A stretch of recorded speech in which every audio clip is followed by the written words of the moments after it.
Great Girl now. But we're I live. didn't We're read it live. We're because live. We're live. Everyone, shush.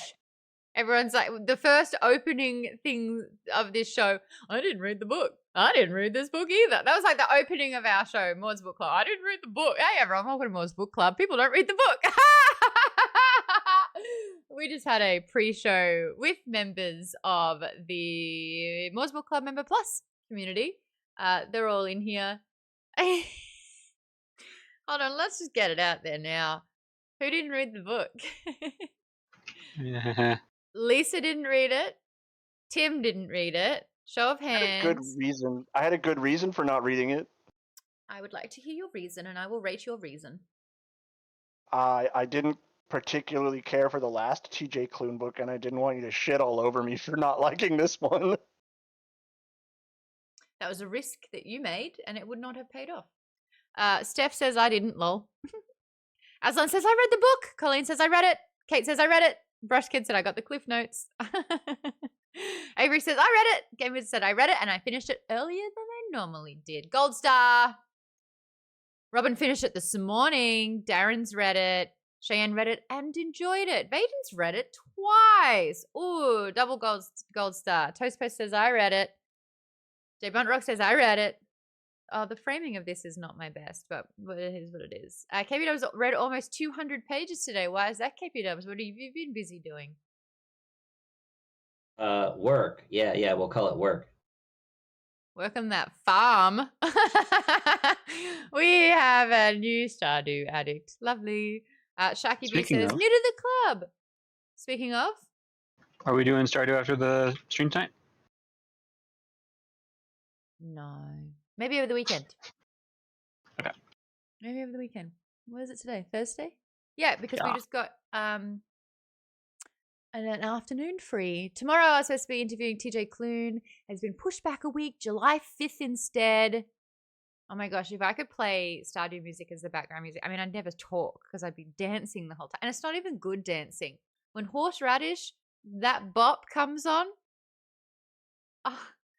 like all my coolness leaves my shoulders and a daggy when I play dance takes over. When I play Stardew, I actually have the music muted. Blasphemy. Can we kick him from the group? How is that? I think so. He's leaving. I mute game music for just about every game I play. Double blasphemy. Cheyenne says, I was actually able to make my nail appointment tomorrow once I found out our interview was pushed back. Wins for all. Molly's got a new orange sorbet today. J Bud Rock says, I've never played Stardew. What color? What color are you going to get? Yeah, I don't know what color. I don't know. I haven't picked yet. I have like a gray blue on right now. But I need something summery. Do you want us to run a poll for you? We can run a poll. I'll take it. Yeah, let's run a poll. And then I'll post a picture tomorrow. Yay! All right, poll. Poll. Poll. Why isn't it working for me? Poll. There it is. What color nails for Cheyenne? What are my options? Blue, of course. Blue is always a given. Cerulean. Oh, there you go. Specific. I don't know. Maybe something, like an orange, something summery. I don't know. You could like complementary color orange, yeah. Let's see how nice our audience is. The colors are up there. What colors nails for Cheyenne? Baby blue. Mod about you pink. Look it up. It's an OPI color that I have on my toes right now. Yellow. Orange. Puke green. Oh, you guys! Let's just see how nice everyone is. Now, remember, we've just read, some of us, not many of us, Under the Whispering Door, which is truly a book about life choices. And have you been making good life choices? So am I throwing a test your way? And are you going to pass this test? Or are you going to puke all over it? Club Jiggle, you said you had one question you had to ask. This is the permission to ask said question for me to answer. Hey, Shaki B713, thank you so much for following. Welcome to Maude's Book Club. Darren, thank you for 27 months. Lisa, thank you for 29 months. Nearly got stuck on Lisa. I was like, Lisa, 29 months. KP Dubs, thank you for the 5 gift subs. Tresham got 1. Subtle Tomato got 1. So did Nicholas Aslan, who said thank you. Avery got 1. Avery says, I'm putting her on the spot. Yeah, look, sorry, KP Dubs. Avery did not care. Sorry. Didn't care for it. Didn't care for it. Avery probably voted puke green. No, I'm kidding. Sorry, Avery. I put people on the spot, and that's not fair. Occult still says, it's not puke, it's electric phlegm.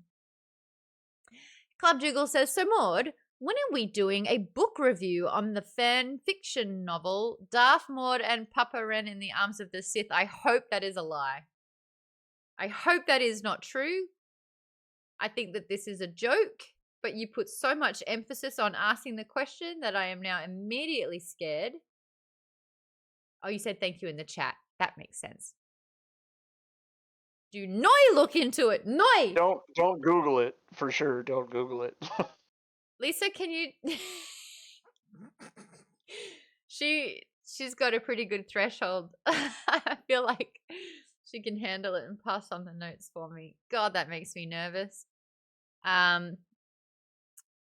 Solo Yellow voter says Aslan. Okay, we've got 6 for Baby Blue.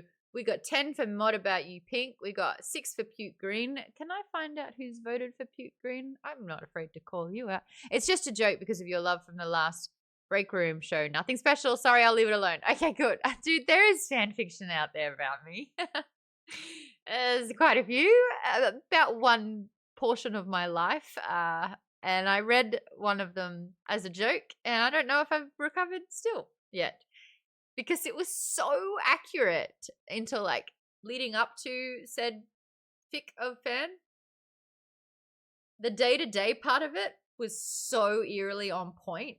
Like, I think I had just done that day what I read I'd said I'd done. That was a trip. So you're saying the fanfic was an inside job? No, but that's like Somebody that's who how knew you? That's how well it was that they maybe I share too much about my life online. Whatever it is. But the fan fiction came from inside the house is basically what he's trying to say. If Yeah, I that's would what it write sounds that, like. as if I would write it. No, it Somebody freaked me you out a little know. bit. Somebody you They know. Trust me, would never. K Frito says you were so red in the video. I hated it. I'll be honest. I hated it. It's so weird. Not Mod About You 1. Do we have Mod About You, the color palette in show chat? Let's have a look at the winning color, everyone. Aslan says, Cheyenne, disregard the vote. Go for yellow. Yellow would look good with the blue hair. You guys can't see it, but Cheyenne's got blue hair and then blue parts of her earphones, and it looks brilliant. Brilliant. No, Club Jiggle, you're all good. It's that thing where it's like if you joke it's and it's to do with that, it's likely going to be true. That's the bad part of the internet. I snore too. There you go. I snore too just followed. Oh, hello, I snore too. Lovely to have you here. Welcome to Maude's Book Club. We're not talking about the book yet. No, so we are not talking about this book yet.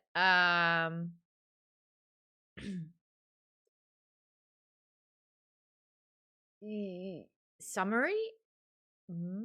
I'm reading I got up really early this morning because I've always been curious as to where the moon went when it was done. After a while, it finally dawned on me. Captain Awesome Balls. I needed to take a lap. Do a full circle. Come on back. But bit of get the legs moving. Robin says, I don't think we're ready for this therapy session that we're about to have because of this book. Yeah, that's what I'm avoiding. Oh, that's what I'm avoiding. Because the timing of the theme of grief has been literally the theme of my week, which included a little mentee bee in downward spiral. So, fun times. We'll get We'll get the whole suitcase unpacked in the next 2 hours. I've got some great questions. I've got 14. We can add to them in the doc. If you are a member, you get access to the Google Doc. We will be talking through that. Vaden, thank you again for helping me out with characters, plot, etc. Always a legend with that. Are you okay, Maude? Says Maddie. My social media coordinator. Yeah, life's good, bud. Life's good. Life's good. KP says, the theme wasn't grief. It was finding love. Changed my mind. I am in denial. There are a lot of themes with this book, and I do wonder how heavy-handed some people found it, or how, like, I guess, warm hug people found it as well. We will be going through it all. First question I like to ask everyone, would you give it out of 5? For those that did read it. Hold on, Lisa, why did give it 4 out of 5. Well, excuse me, Jimmy. I did ask. Lisa, why did you not get to read this book? I just was procrastinating and I didn't start it till yesterday, so I only got like 70 pages in. What'd you think of the And then 70 pages? I was annoyed with the character. Yeah. But I feel like not a whole lot had really happened yet. Yeah. So I don't know. I mean, I'm going to continue reading it. I just didn't get it done in time for this. And I think it's very loud hearing that it's okay to spoil it. That's saying a lot. I don't know if I would have finished this book if it was a book club. Alrighty. Darren gave it a 2.5 out of 5. Kate gave it a 3, saying it was very A Christmas Carol. I definitely got notes of that from the first third. Baden gave it a 4.5 out of 5. Avery, 3.5 out of 5. Cheyenne says 5 stars here. Game Wizard gave it 4 cups of tea out of 5. Brush Kid says, I got second chances as a theme from the Cliff Notes. Tay gave it a 4 out of 5. Jimmy gave it a 4 out of 5. J Bunt Rock says 2 out of 5 for me and my wife. Both are 2 out of 5. Toaster Poster says 5 out of 5. This book made me think a lot about chaos. KP Dub says 4 out of 5. Colleen says 3.5, rounded up to a 4. Ed the Albonian is on a 3-stream streak. Lovely. Aslan gave it a 3.29 out of 5. Nick gave it a 5 out of 5. Robin gave it a 4 out of 5. Lindsay gave it a 4 out of 5. City's not giving me a score. I haven't read the book. But that's what you got from the discussion. Got it. Oddball's halfway through the book, 4 out of 5. Aaron says the ending is actually what made me drop 1 star. Kind of felt like a cop-out. Thank you, Catch22. Making amends for not reading any of the book club books for 2 months. 2 full months. Shows up every time, though. We love that. Thank you so much for the donations. Really, really appreciate that one. Robin says City would probably give it a 0 out of 5 and say not enough whispering under the doors.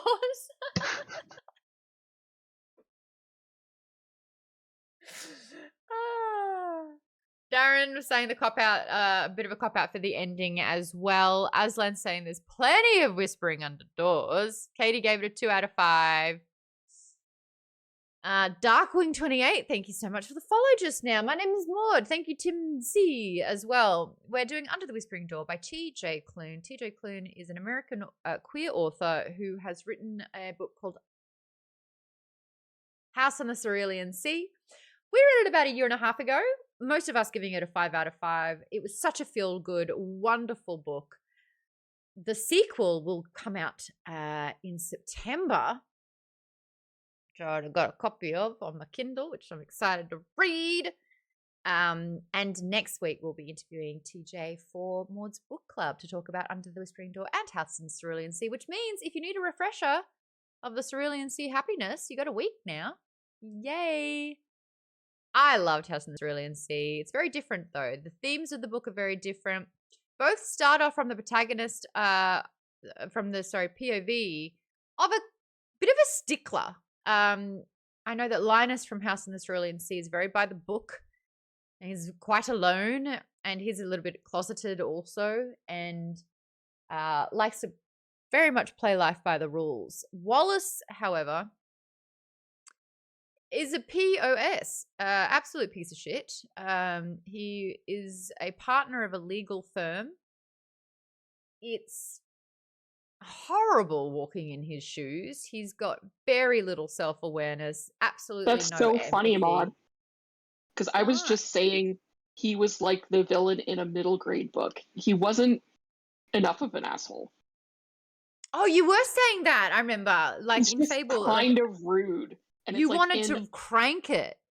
yes, he- but like I couldn't like I mean, yeah, he was a jerk, but I didn't believe that it's like he had nobody because everyone in the world despised him. He was not that mean. I would say, I He mean, was the like example. he was a 10-year-old's version of like the meanest person on earth. What? Let me kind of challenge that. I wonder if he's a middle school villain or is he a little bit two-dimensional as a villain, where we only had sort of like a chapter and a singular instance to kind of understand who he was, and it was unlikable I can agree to that enough. because I felt that I didn't know any of these characters really. Yeah. They were very like I found most of them were two-dimensional, so I say that's valid. Yeah, Can I I- just. Oh yeah, let's go. Hey, we are opening this conversation. I want to up. kind of like add on to this whole thing because it felt like a whole like as soon as he dies and we're getting his whole thing, it felt like it was the rushed, condensed version of A Christmas Carol, where it's like you're seeing his past stuff, his present stuff, and his future stuff all crammed together, and then it's like now we get his therapy session for the rest of the book to deal with that and unpack that. Mhm, That's what mhm. it felt like to me. And you're right, Kate. I will say that the one instance that we get, it's a bit cookie cutter and it's a bit safe almost. For me, I actually thought it was a bit of a rubbish example because it didn't feel like it was weighted by anything. Because we didn't know enough about him, it did feel really kind of like copywritten instead of being felt and lived in. The fact that, you know, he's not really listening to this woman who he's hired for 20 years, who's never made a single clerical error. I wonder if this is because he wouldn't want to make Wallace too unlikable. Got it. So there's with, wiggle room. Especially, well, also because there's a thing that with social media, people are always like, you know, characters can't be problematic, and it's like they maybe it was like playing it safe that way. Okay. Because it's like, yeah. oh, he can't be too bad because Yep. then he's unforgivable in like, you know, that kind of like Yeah, he can't kick a dog. That's it. yeah, can't come like back that from kind of stuff. that. It's like Yeah. because he Plus- has to be able to come back, so he has to just be kind of a jerk because even that opening scene is played for comedy.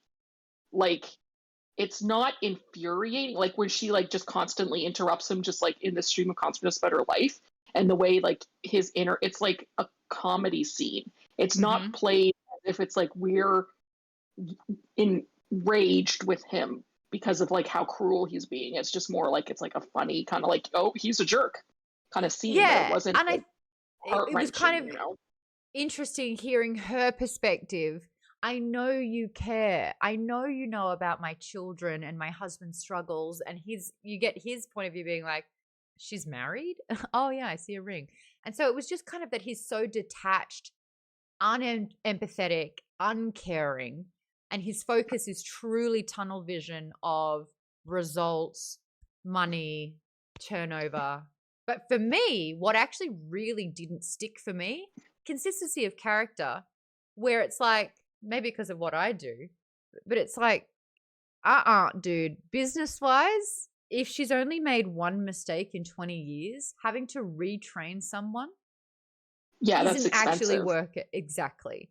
And I'm like, but you could also- punish her, use fear to scare her. You could do all these, or deduct something, but to replace her, honestly, from a business side of things, stop But making then- sense. Immediately, like it's like that scene where it's like, okay, this guy's a jerk, and then immediately it's just more him being in the confused thing of like, what's happening, and him just following like, there's like, oh, I'm dead, and just like following along like, what's happening, and he was never like really mean again. His reactions to being dead and stuff kind of made sense. It's like he wasn't acting super irrationally about it because everyone would freak out, right? Like, and we saw it in when Hugo was talking about like the other people have gone through. It's like no one would just be like, oh, okay, like some people would be, but you know, Wallace's freak out about it wasn't even like the worst one.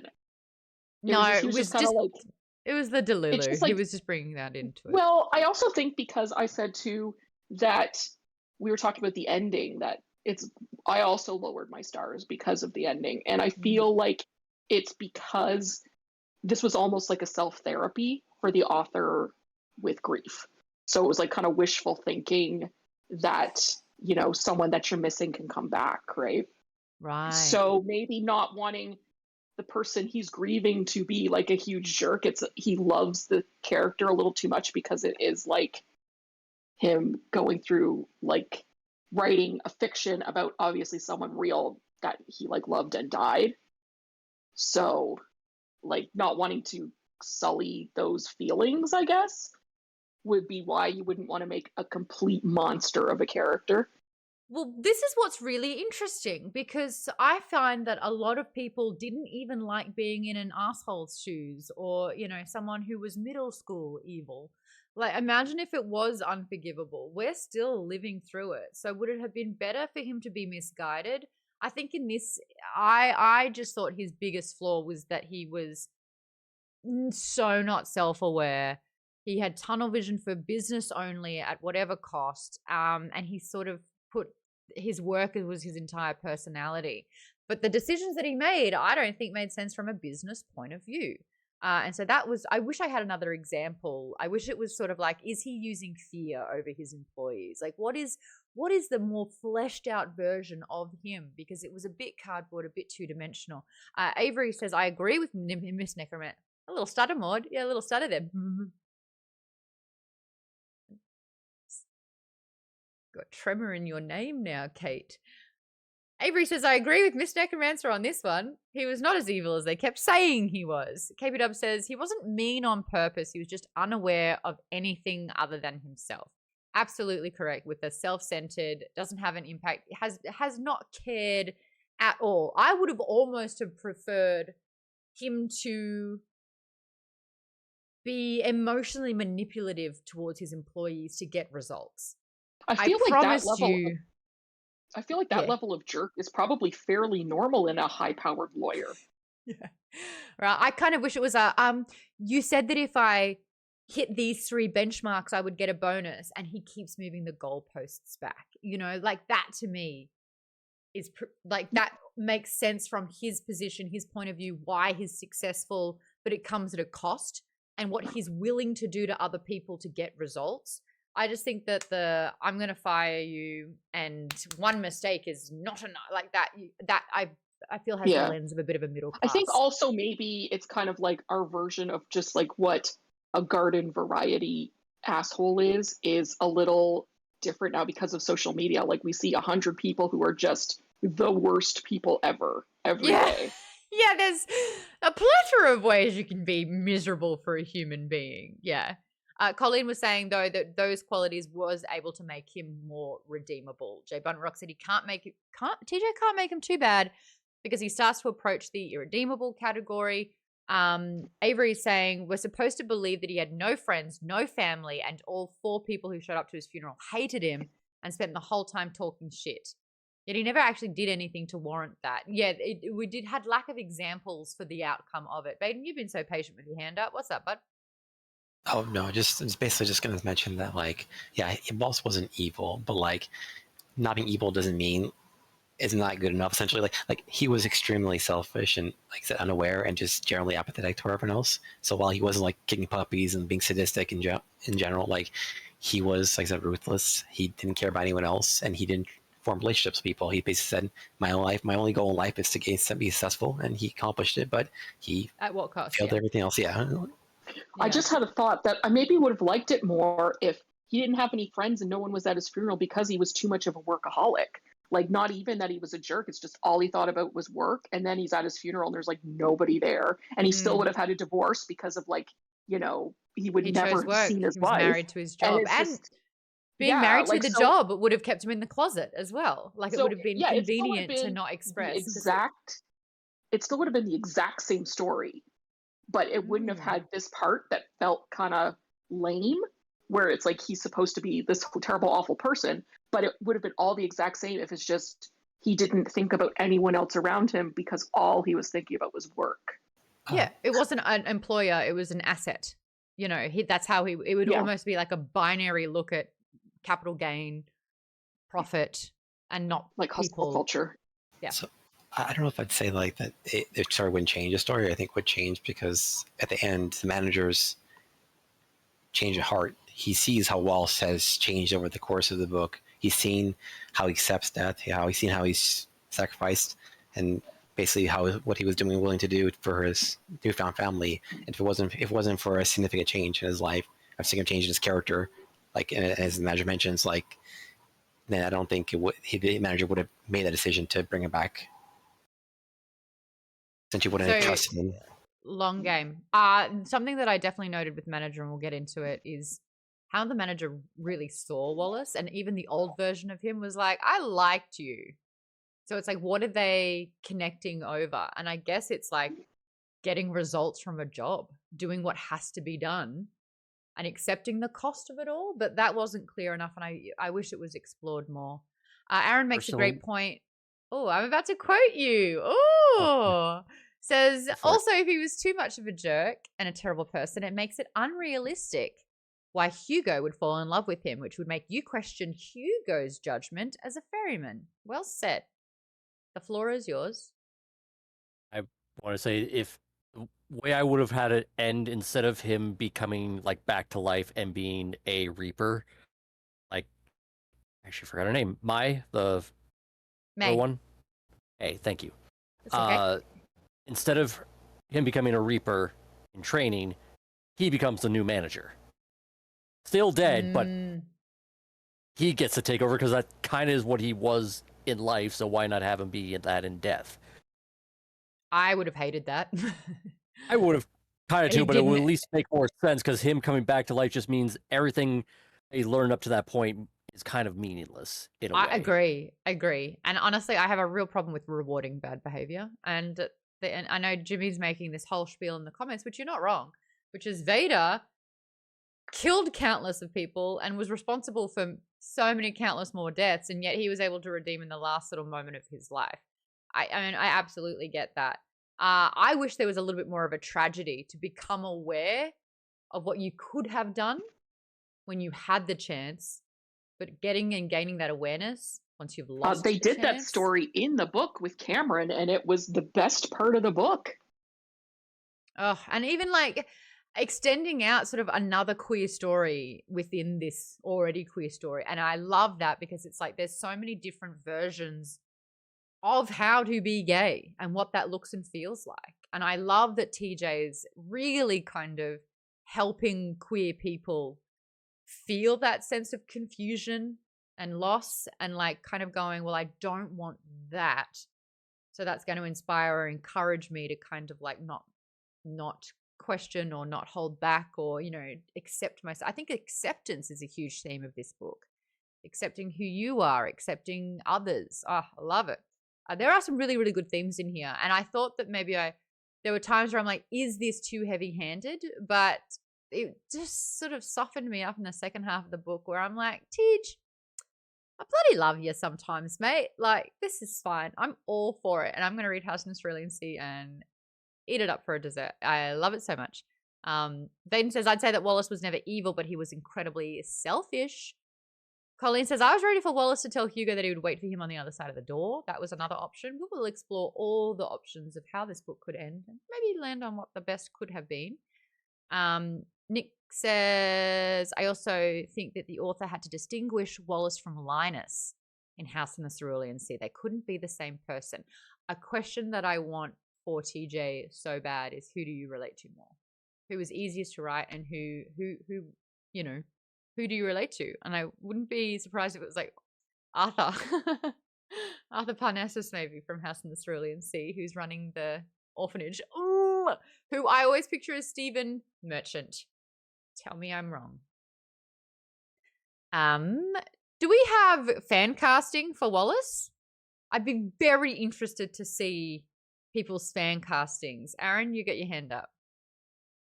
Daniel Craig. Oh, but like, Well, if you 50 watch pounds like him lighter. in Knives Out and Glass Yeah. Onion, that version, especially Glass Onion,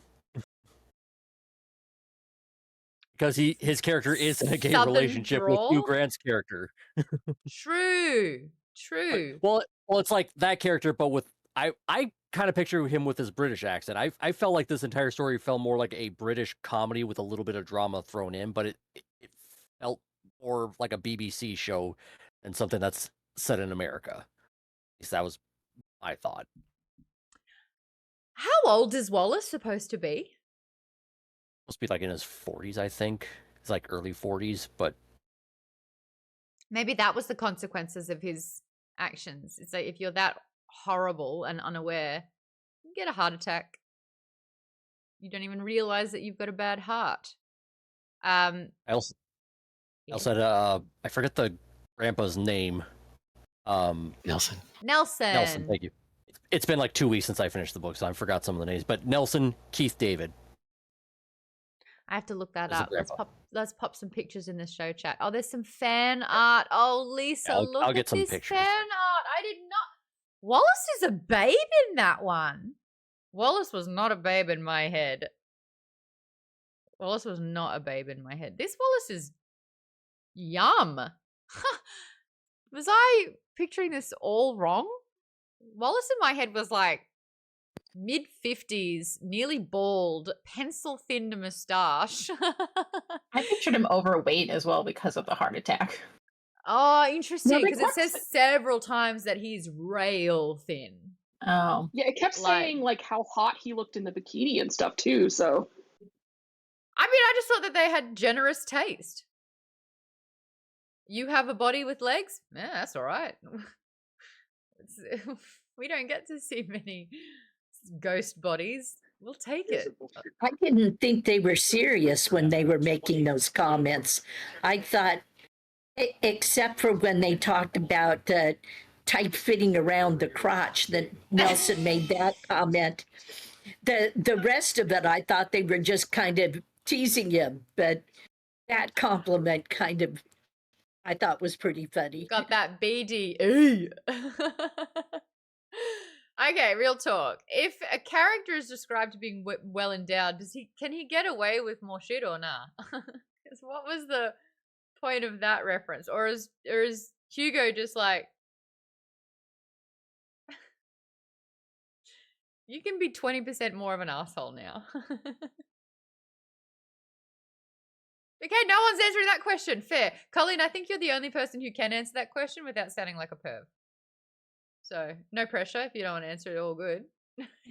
Okay. Oh, what happened? It's muted. It's muted again. Okay, if someone is if you say someone is well endowed, Mhm. is that it? I Yeah, think can they it's get sort of, away with more?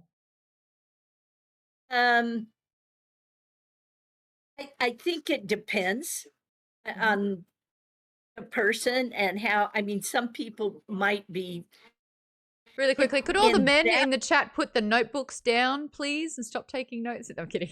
Sorry, Colleen, go. Sorry, Colleen. yeah, I don't know. At this point, I'm more of a window shopper. Yes.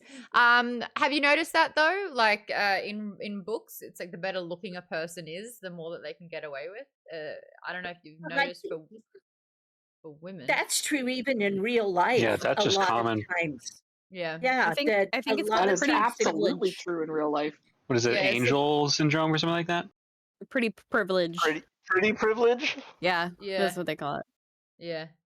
Well, I mean, like, there's so many times where a guy is like a very good looking guy is like, could you please hold all of my red flags? Sorry, there's so many, I can't hold them all. And they're like, absolutely. How many flags have you got? They don't care.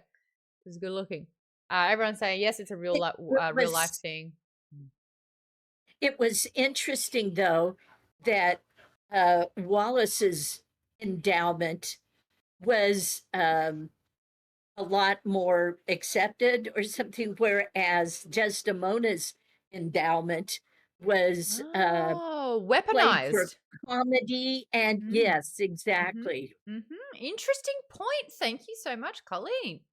Vaden, thank you for approving terms like big dick and big dicks. Now that that's been unleashed in the chat, do your worst. So Kate's essentially saying you can have all the gear and no idea in terms of that. Look, I think Wallace would be so rubbish in bed because he lacks empathy completely. And I think you need an empathetic nature to be in tune with the person, because it's an extension of a conversation, so to speak. So if you're not listening, a bonding exercise. Yeah. So if you don't care about bonding with someone, that's it. There you and go. if you think someone, it's like, oh, they'll love it just because I'm here. That's not how it works. No. Okay, so now that we've gotten through that, I can't wait to say to TJ, we spent a good 15 minutes talking about Wallace's package.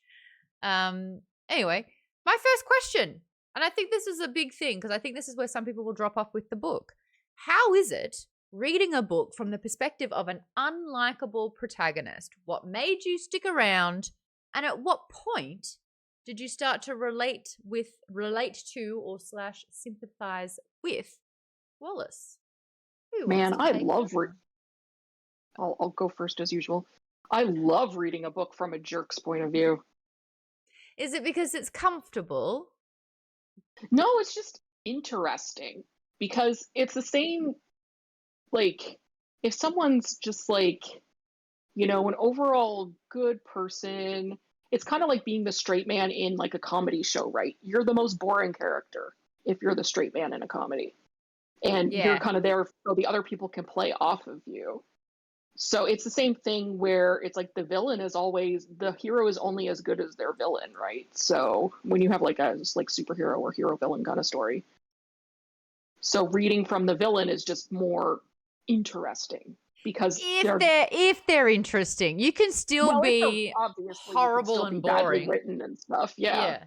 But one of my favorite books I've ever read was Yellowface, and the narrator in that is an awful person.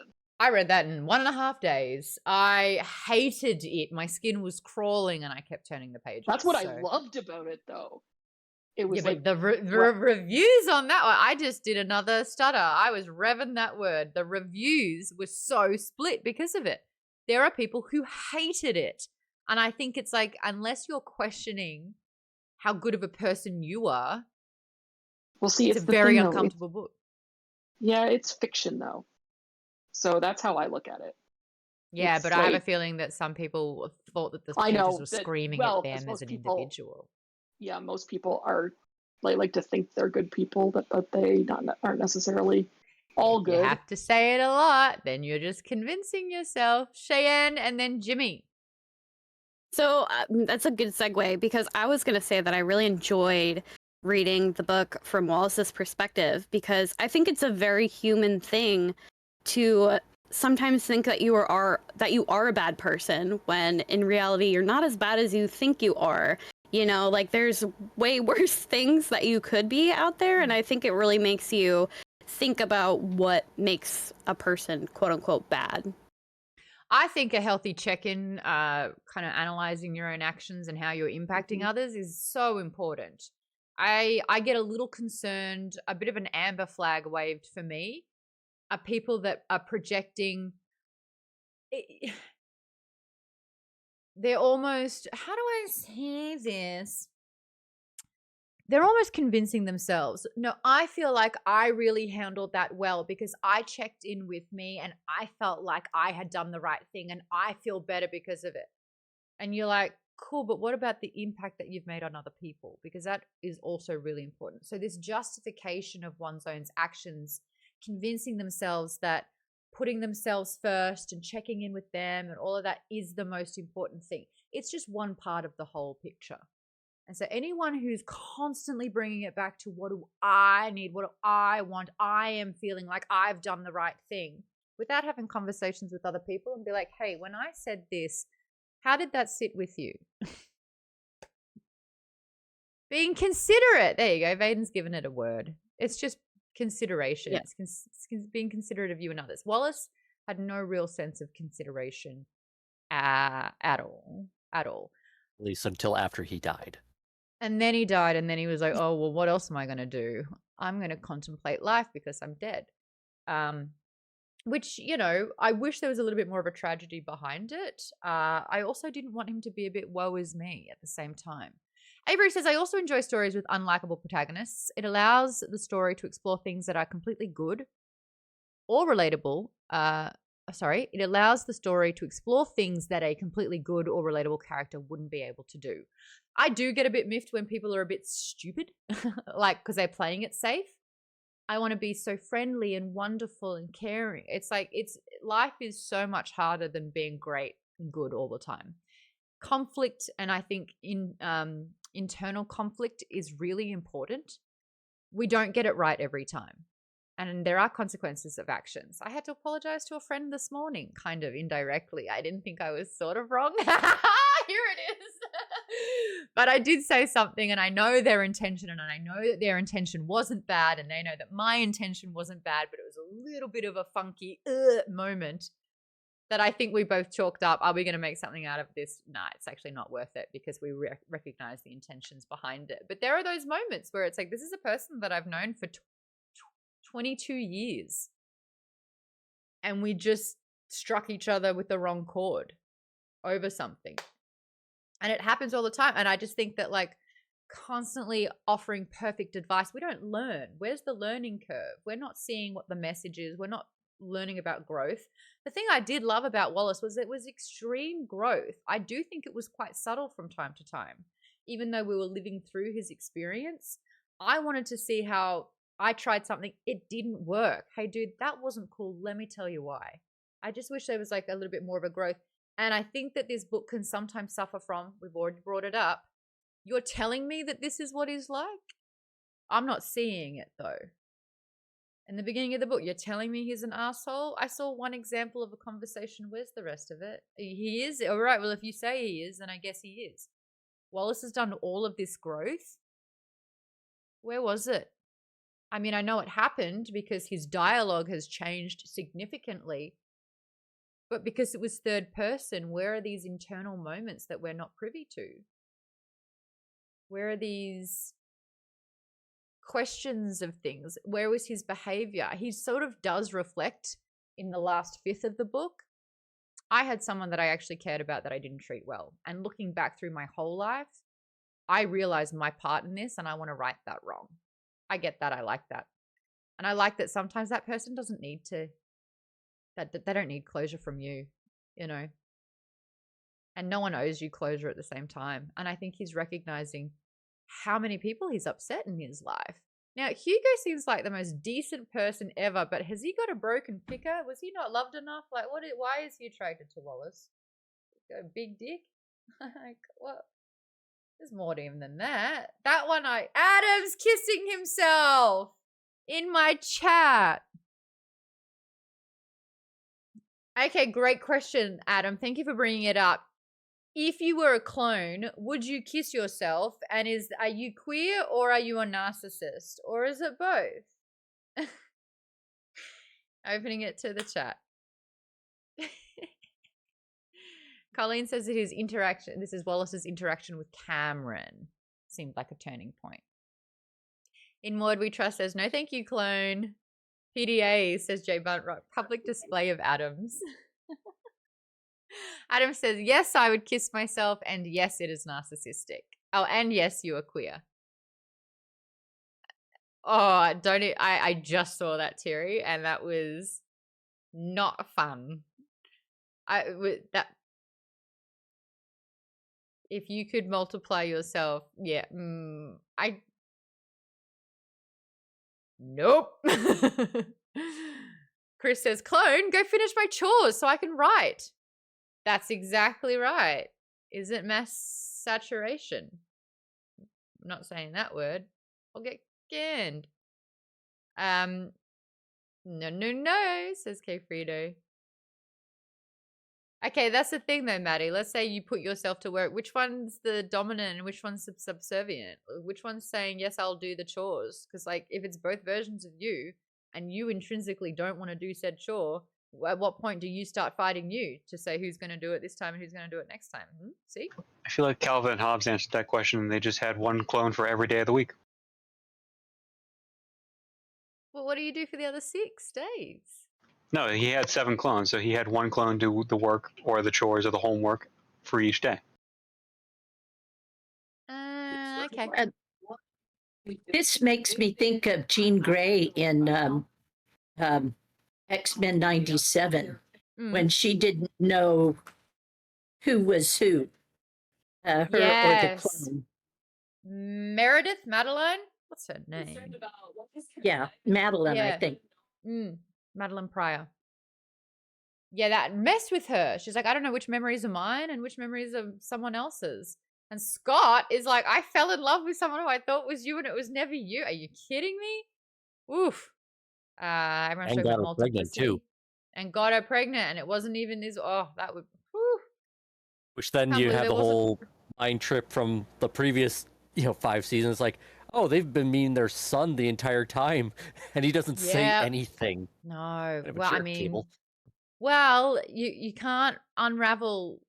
You can't pull Although, the yeah, string he too wasn't fast. born yet, so he can't say anything because you haven't been born yet. That's it. And it could disrupt his entire existence. Can you imagine if he's like, hey, by the way, mum, and then he just starts like. Although, to be fair, though, every season had, what's his name, come back, Bishop, like, mess up the timeline because everything kept going to shit every single You don't episode. want to say a bad word about Bishop to me because that's my man.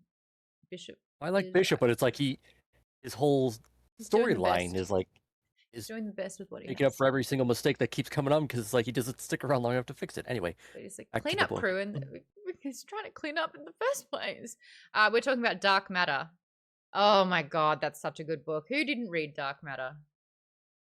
Go read it. I would really like to talk about it right now, but I don't want to spoil a single thing because it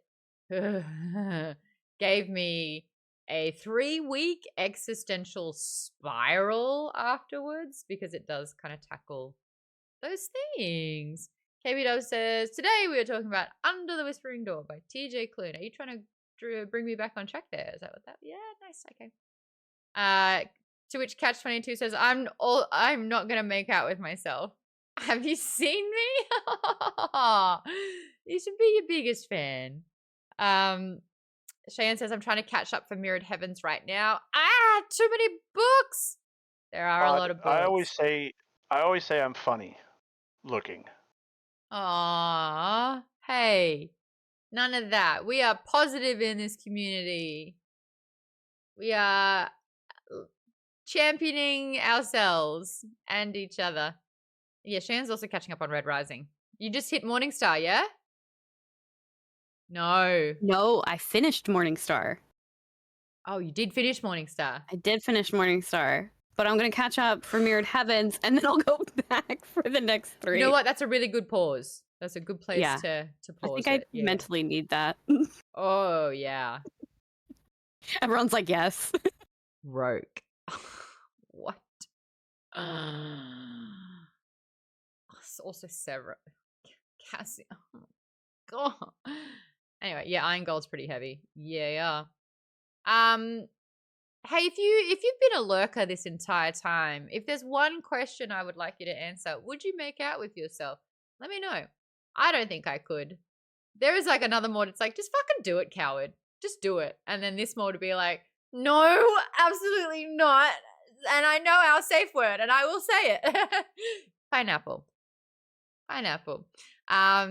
Colleen says a clone me would just be one more old person limping around. Colleen, what did I just say about positive, supporting,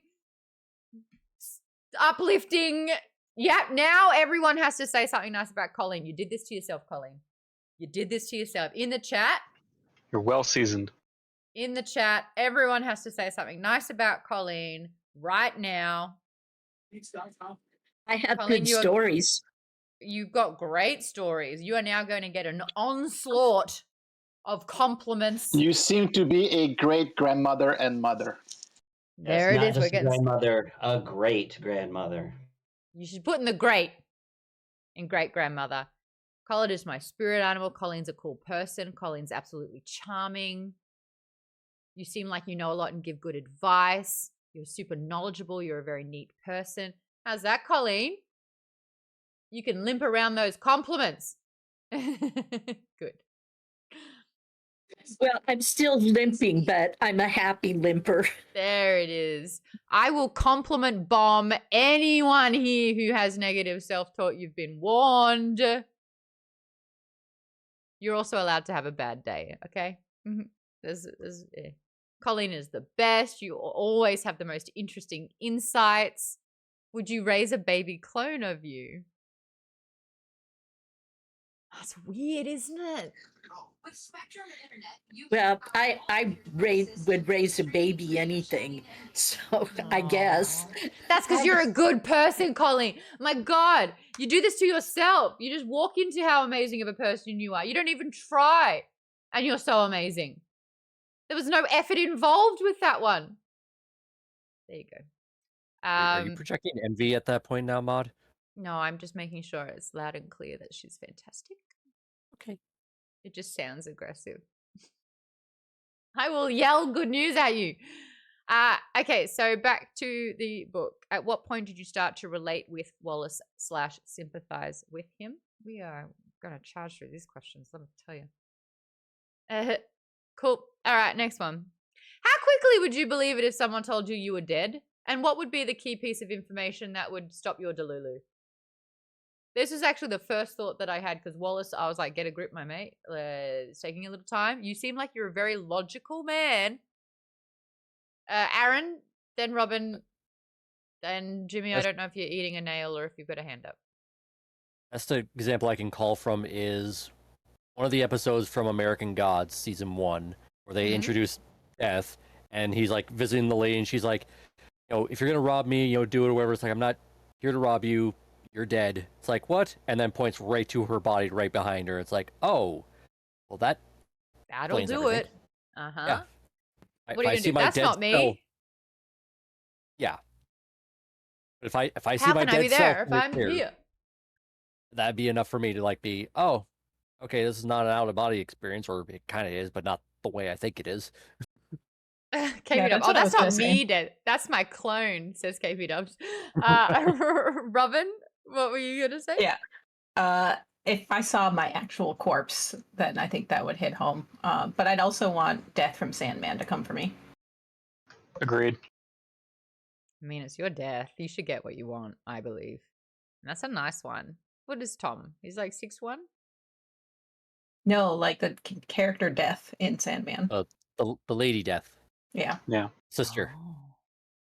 I need that in show chat, please? The nice goth lady girl. I need that in show chat. Oh, everyone's putting up Wallace. What? KP Dubs, you thought it was Kieran Culkin from Scott Pilgrim versus the World? That's a very different book. I would have had a very different time. Oh yeah, fair. Yes? He played a character named Wallace that was gay, so it immediately struck in my head like Boom. seconds in.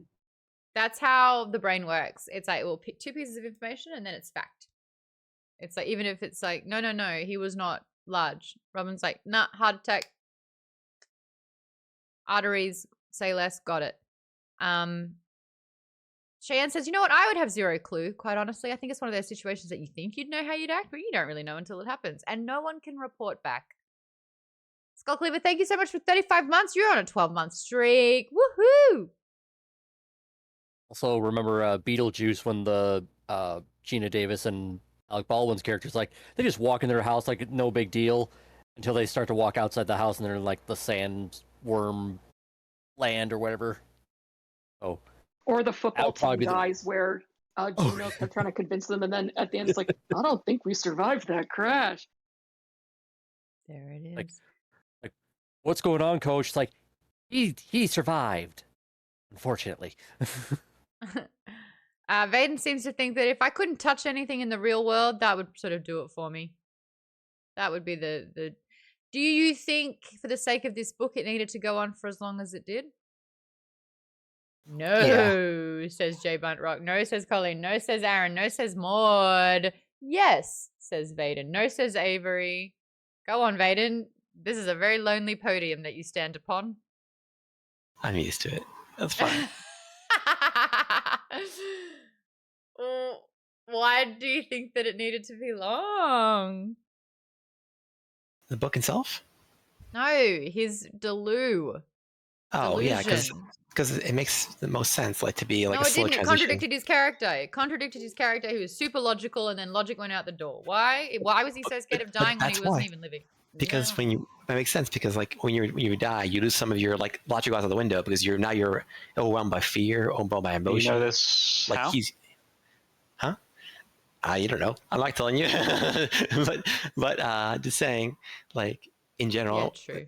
Like when you have an extreme event happens, people get overwhelmed by emotions. They get overwhelmed with stuff. The logic flies out the window, even if that's how they are normally. It makes sense just for someone to be like, okay, this is how I normally am, but like in this situation, I'm not. This isn't my normal world, my normal environment. So it makes sense for them to be like, okay, well, I'm not going to sit there and go and think about this perfectly rationally, because you're just like, what's going on? What's everything you know is not working the way it's supposed to working. So it's like, I can understand it, at least personally. I guess I would absolutely bargain. Like, can I say goodbye to my loved ones? Like, can you give me the chance to just say goodbye? I think that would be especially hard for me because like I haven't lived in the same country as my family for a long time, and I'm like, can you just give me that? Like, I don't want to regret the choice I made. That would be really lovely. And if they're like, no, I might chuck a tantrum. I could chuck a tantrum. I'm not above it. What else am I gonna do? I'm already dead. You have dignity when you die? Probably not. You're already dead. Anyway. And Stargirl makes a great point. What is logical about being a ghost? Who would stay behind and haunt? Really depends on the Man, I circumstances. would love to be a poltergeist. That'd be so fun.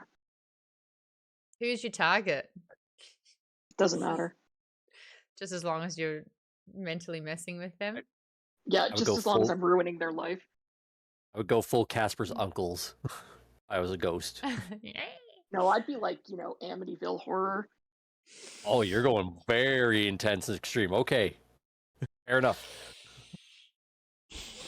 Everyone say 10 nice things about Kate so she doesn't ruin the rest of your living days. I got a real question. We're going to get very, very real here. Who's afraid to die? Who's afraid of death? Comes to us all at some point. Nobody gets out of life alive. That's it. You can't bargain with it. It's inevitable. It's less the dead part and more the what is causing me to die. Yeah. That leads up to death. Yeah, I don't want it to be horrible, but like, how many deaths are not really? Nick says, I am because of the people I'd leave behind. Avery's is Avery, you've got a lot of life to live. That's I think that's a motivation for sure. Shan says, I don't like the not knowing when. Sprinkle says, dying's easy. Living is difficult. And that's literally the premise of the book. That is exactly what this book is all about. Maddie is a bit nervous about dying. Tay's nervous. Vaden's nervous. Has anyone had a near-death experience? Jimmy's definitely had one, if not multiple. Tim's had a near-death experience. J Bunt Rock's had a near-death experience. Did it change or alter how you lived your life? And what happened in your brain when it happened? J Bunt Rock, I don't know yours. I'd love to hear yours.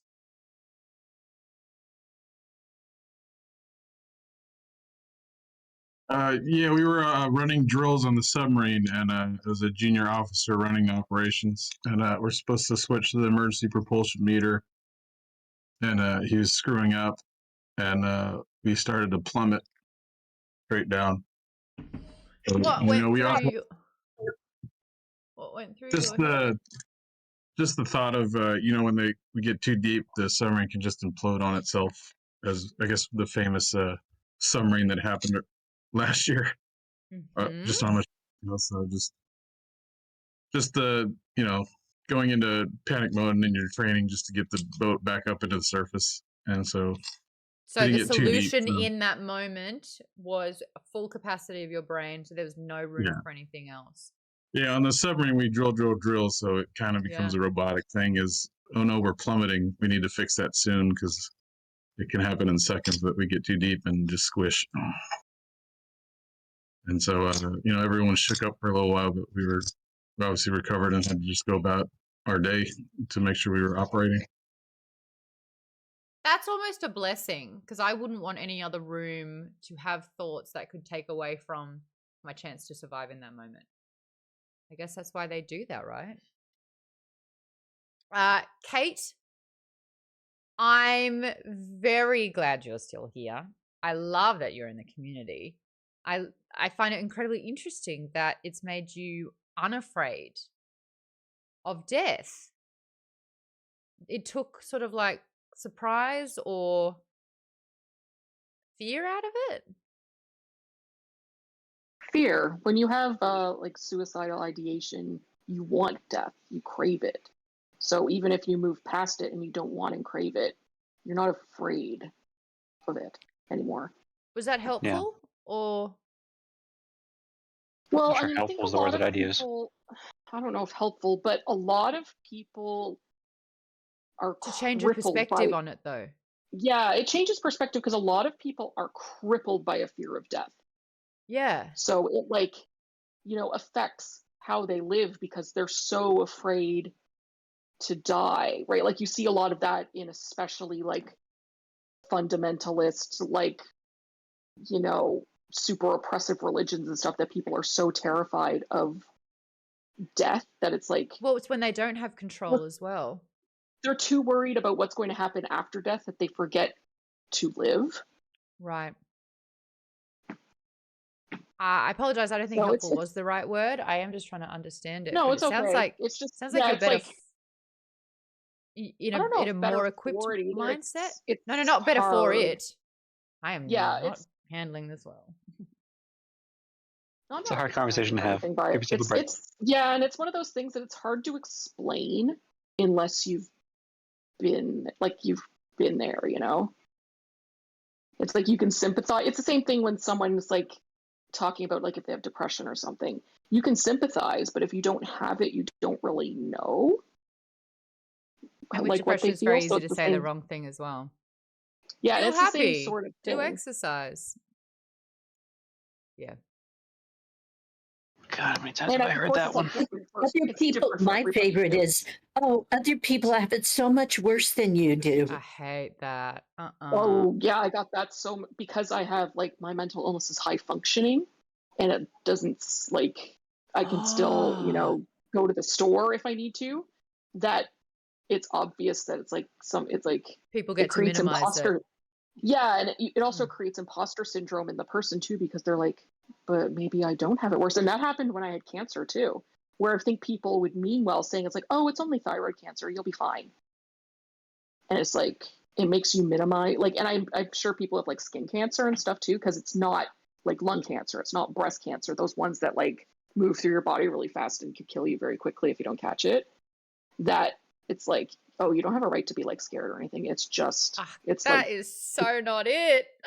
I know, but that like people do that, and I think some of them did it because they thought it would make me feel better and like less scared. But it's kind of like right. Yeah. No, you want to see it. It's scary. It's scary. There's a lot of fear with these sorts of things, and also it's like hospitals suck. Hospitals are horrible, and I think that you are more sort of like mentally exhausted and depressed just from sort of being in a facility like that half the time. Just so I can be better in these situations, as I am living and learning real time here, whether it's sort of depression or ideation, what is a good thing to say? What is something that is helpful? What is a good thing to say to someone if they're feeling rock bottom or don't want to be here? What was helpful for you? it's a not really even tough question. something. It's a tough because it's different for everybody. Yeah, it's gonna be different. Sometimes it's not even a matter of saying anything. You just having somebody be there. Knowing the person is there for you. They don't even have to say anything. Just being like available, but also knowing when to leave you alone if you need to be left alone too. Got it. Yeah. Because sometimes having someone like hovering over you all the time makes it worse. Yeah. Yeah, I know that when So it's someone like wants to it's fuss, very I'll feel difficult. guilty and I feel more like and a not burden. and Yeah. not trying to fix them Yeah. because you're not a therapist. You can't, and it's not fixable. Oh, So some it's like, therapists don't even get it right. Let's be honest. no, I know there's a thing. It's like, and some therapists are good therapists, but just not for you. Yeah. Like you don't gel as people. So it's like, so you don't even have to say anything. Just being there for the person. And what's really making hard is sure that they know. when you are in sort of like a really rock bottom mind state, I know that I shut down. So if someone's like, what do you need? The only thing I'm able to form is, I don't know. So it's almost like I have to inform loved ones and communicate sort of what I need in case something happens. Or it's like, it's a lived trial and error sometimes. I know that I had a ex-best friend that did the exact opposite thing to what I needed. And it turned out what I needed was just her to sit next to me and pat me on the back, or just like that presence, just a physical presence, no talking, physical presence, that she was just there. And sometimes too, because there's especially with depression, like of pulling away, and you might see your friend doing that and they might be like, oh no, I'm okay. But making Cameron, sure that's literally what happened to Cameron in you this have book. to keep and his friends were like, just want to make sure you're okay. And the friends should have, not necessarily just like been all over him, but at the same time, it's like, if you think someone's really close, it's like, don't leave them alone. Yeah. I had that exact conversation with a friend today. She's like, I'm really, really worried about this person and I think they could hurt themselves. She's like, I had almost like a intuition that I need to check in on them, but I don't know what to say. And I'm like, you text them right now. And she was like, I just said, hey, thought about you, hope you're okay. And I'm like, you gave them an out to not respond. Have you tried asking a specific question so that they don't have to do a vague answer, don't have to think too hard, but are compelled to want to respond? And so it was like almost like a whole sort of back and forth. How do I make sure that they are feeling heard? And what do I know? Like, how do I know what to say?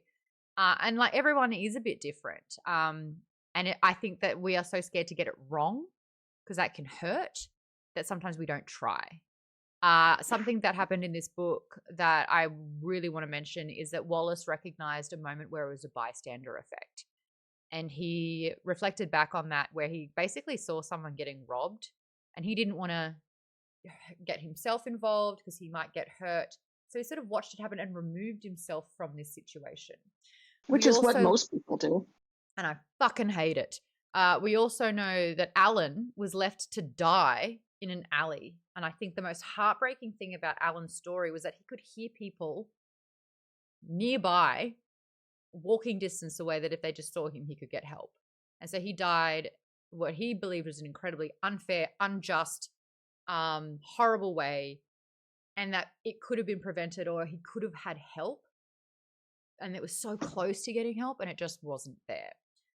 I remember in high school, a psychologist came to talk to us and said this one thing, and it just sat with me and clicked something in me, which was, I think it was like a psychological study about someone being attacked outside of a apartment building, with like 120 something people. I'm going to misquote this completely, but this is how I'm remembering it. A lot of people were a witness or heard a crime take place, screams, help me, help me, help me. And 100% of people thought, oh, if it's loud enough, everyone's hearing it, someone else will take care of it. Someone else will call the police. Someone else will handle it. And so no one ever called the police and the person died. And I just remember being like, that will never be me. And I've had situations where quite a few years ago, there was like a very loud argument happening in the apartment next door, and I heard something break and be thrown and screams. And I was like living with a 6'5" big burly man at the time. And I was like, are you going to do something? And he's like, that has nothing to do with me. And I'm like, they're throwing, this is becoming a bit DV here. Like, are you going to use your manliness and could knock on the door. And he was just outright, absolutely not. Not my problem. Don't want to get involved. We don't know what it's about. I charge out the door, knock on the door. No one answers, knock again. And then just say, if I hear this again, I will call the police. And I said to her directly, are you okay? And I always ignore the guy. I don't care. But I was like, are you okay? If I hear this again, I'll call the police. And I wanted her to know that she had an ally. Because I think a lot of the time, it's the Alan thing. It's like people just walk past, people don't care. And I've involved myself in quite a few things that happen on the street when everyone's walking around it, or, you know, and it just takes one person to reach out and be like, are you okay? And sometimes that person can't say yes, or there's other things going on here. And I just think there's so many instances in where if one person intervened, it wouldn't happen, or it could be prevented, or something could happen. And I just think back to that statistic where everyone else thought someone else would take care of it. And I've had a really stern conversation with a relative of mine who was like, they can turn around and hurt you. So that's the risk I take. But I can't have it where I'm watching someone else be hurt. Like, what are we if not a community that looks after each other? And I think that there is this risk of, like, we always expect or think the worst could happen, and we just don't want that. Why don't we think about the best that could happen? You could prevent something bad from happening. You could save someone. That could be the turning point for them to leave an abusive relationship. We just don't know. Like, anyway. Ice Snore 2 says it was not an experiment. It was the Kitty Genovese. Kitty Genovese? I can't get her name right. I'm sorry. Was murdered in New York, if I remember. Genovese, I think it was. Genovese? Yeah, I think. Genovese. So it was an actual situation, and they learnt that every other person thought that another would call the police. Yeah. Anyway, so that's a big takeaway that I had from this book. I love that Wallace brought up the bystander effect. I love that we sort of had a consequence of Alan, who in his afterlife was so enraged with not only sort of being murdered, but also that no one was there to help him while he was dying. So there's some really kind of heavy things here. And also because the nature of this conversation has been incredibly sensitive, and I never know what trigger warnings to pre-express because this is free-flowing conversation. Kate, I just wanted to say thank you so much for sharing, taking the time, helping me understand, helping others understand. If anyone is sort of feeling anything over this, feel free to remove yourself from the conversation. Feel free to reach out to a helpline. I know that sometimes that doesn't feel like an option. My mum was a counsellor for Lifeline in Australia, which is for exactly these situations. I think maybe sometimes talking to a stranger that you'll never see or never know again can be really helpful because it feels like there's a little less judgment. But if you ever want to talk, make sure, you have the conversation. And Kate, you are so level-headed when you have these conversations that I actually am quite admired by that. So thank you for giving me the space to learn during this as well. I'm also really glad you're here. I don't know if that's a helpful thing to say or not, but if I have to embarrass you about how sweet you can be, I'll do it all the damn time. I can also shut up. That was during the 50s when women had limited rights, says Colleen. No, I'm talking about the experience my mom had. Running out into the street with a broom and was calling out. Yeah. Yes, that's it. And honestly, I think that like a stranger giving a shit about you, I think a lot of the time in these situations you feel trapped, or people can feel trapped or alone or isolated, or if they're a victim of abuse, it's like there is no other option. So someone being like, I see you, I will help you, like let me help. Yes, there are instances where people have gotten involved and they were shot. There's an actor in LA, which is turns out LA is a very small place when there's actors, and it was a lot of my friend's dear friend. He was getting his car, I think his car was getting robbed, and he called out and he ended up stepping in front of his female friend and he got shot. So there is a chance that things like that can happen, and it is better to sort of walk away. You just never know. But I think for me personally, with my conscience, I'd rather risk the risk and help someone. But it's there's no right or wrong answer. There was another time, I mean, sometimes it's really touchy, because I remember being in the car when we pulled with my parents when we pulled into the grocery store parking lot, and there was a couple out there fighting, and the man hit the woman so hard her wig flew off, and my mom was screaming at my dad to go help. Well, my dad didn't want to, and it turns out that the woman had a knife and had attacked the man. Oh, so that's the thing. And people are like, you don't know the whole story. And it's like, Right, well, you it's can separate them and sometimes- get the story. Yeah. But you're right. You're like, you don't always know everything that's going on. And then that was the argument that a family member of mine had. It's like, you just don't know what's happening. You can come in the middle of it and it's like completely opposite or wrong. There are a lot of times where it can be pretty obvious. Maddie's got a story. I got into a fight/scuffle in a bar parking lot because a dude was harassing a woman and she was screaming for help and no one was helping her. Osiris says, if you hit a kangaroo on the road, don't approach it until it stops twitching. They can still kick. Oh my God. All right. Okay. Look out for yourself, everyone. Obviously, yeah, the hypervigilance is all you gotta be strong, be smart about it. Absolutely. I think I remember when I was a kid, I saw mum intervene with something and I remember being very embarrassed. And I remember like there was a scene that was caused and I was like, what are you doing? What are you doing? Like this, don't. And she was like, like I'm going to get in there and make sure that they know someone's going to be there for them and help them. And I'm like, as an adult, I'm like, I get it now. Even if it's just like calling the police, whatever you need to do. Anyway, that was a massive tangent. Let's get back to the rest of the questions. Here we go. Could everyone rate your awareness scale on 1 to 10? And how does it compare with Wallace's awareness?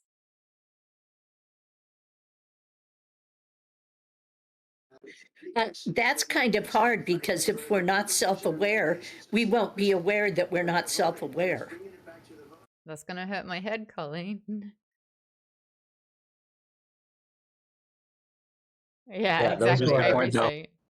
Those who are self-aware will probably give themselves a lower score than someone who's not. Yeah, I would say like the Dunning-Kruger effect. That's somebody who doesn't know what it is that they don't know, but they're very confident.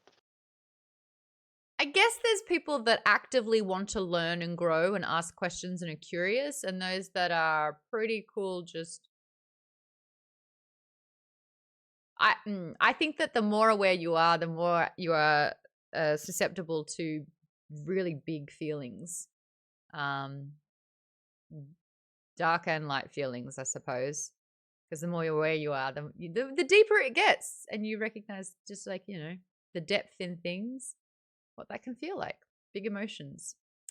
Some people are very happy and content swimming in the shallows. As I say, other people want to dive deep into the waters and it can be scary. Cheyenne says, I've got big feelings. I've got big feelings. And they can go from 0 to 100 real fast. And I'm like, what is happening? I have to remove myself because I turn into a human tornado. And I'm like, oh, goodness me. And I have no idea. It can take 5 minutes. It can take 5 seconds. It can take 5 hours to come down from it. It's just, feelings can take over. Robin, you don't think you're self-aware at all? I call bullshit. I call bull. I got big old bull for that one. Because every time we have discussions with characters, it's like you are having there's depth. If you're like, they were nice, I'm like, cool, 1. I'm aware of other people, I guess, not myself.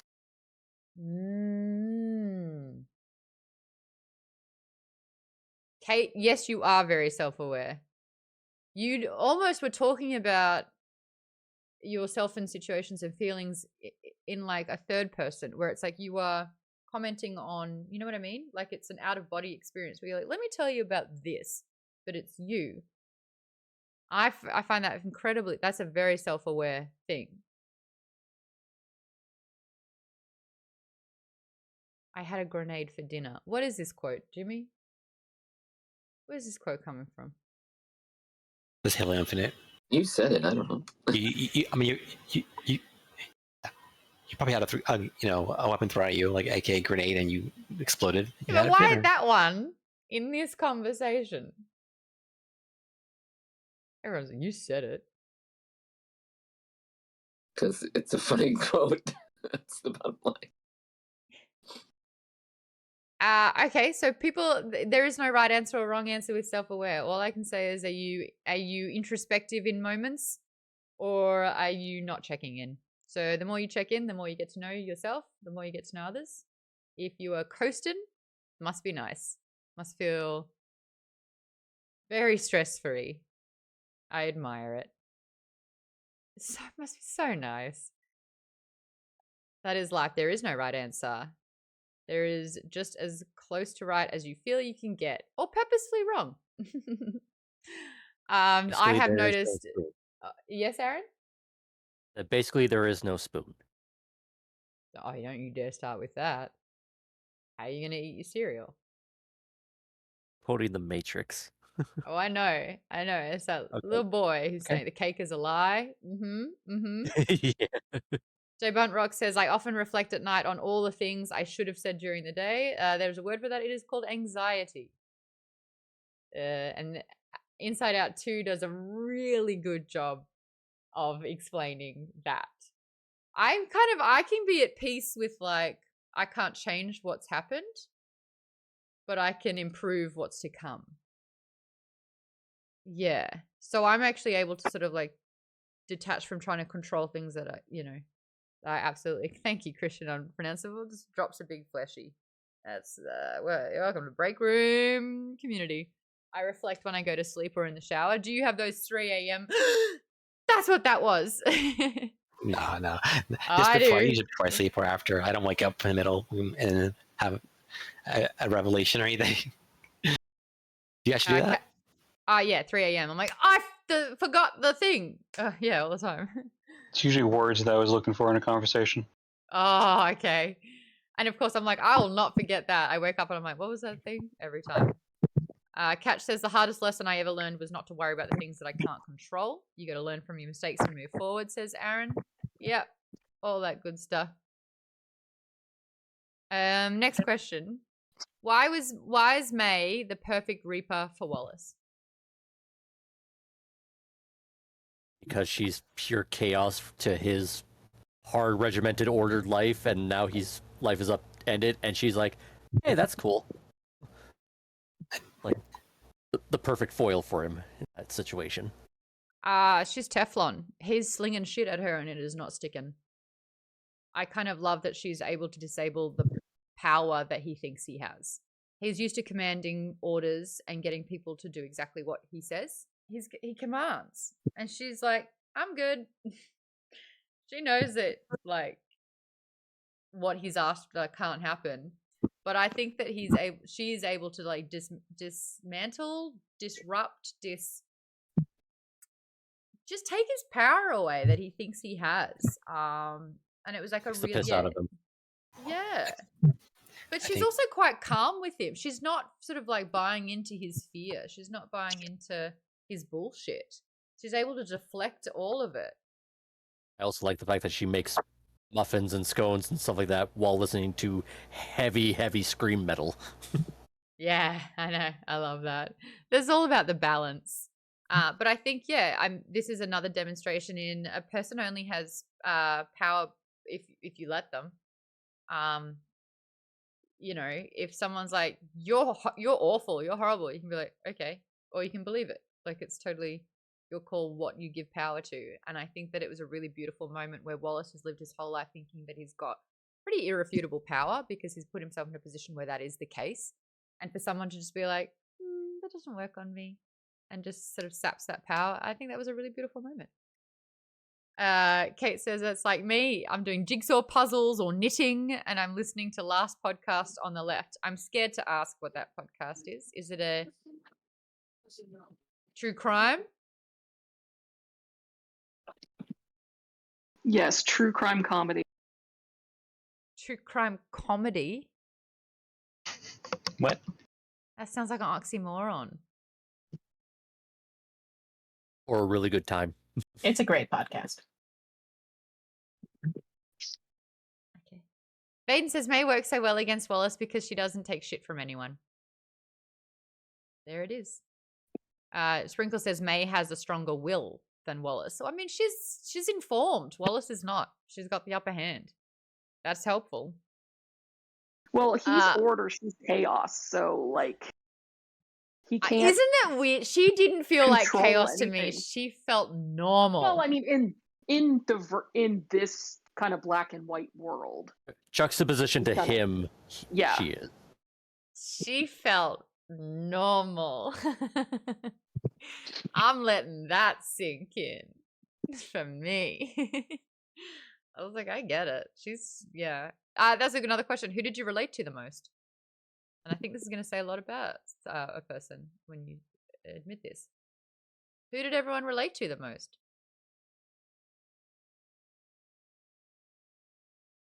Avery says May.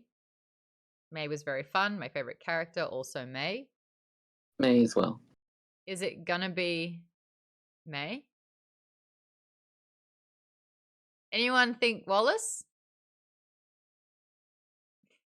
Only insofar as I know what it feels like to make mistakes and then find out well after the fact, looking back, oh shit, I screwed up.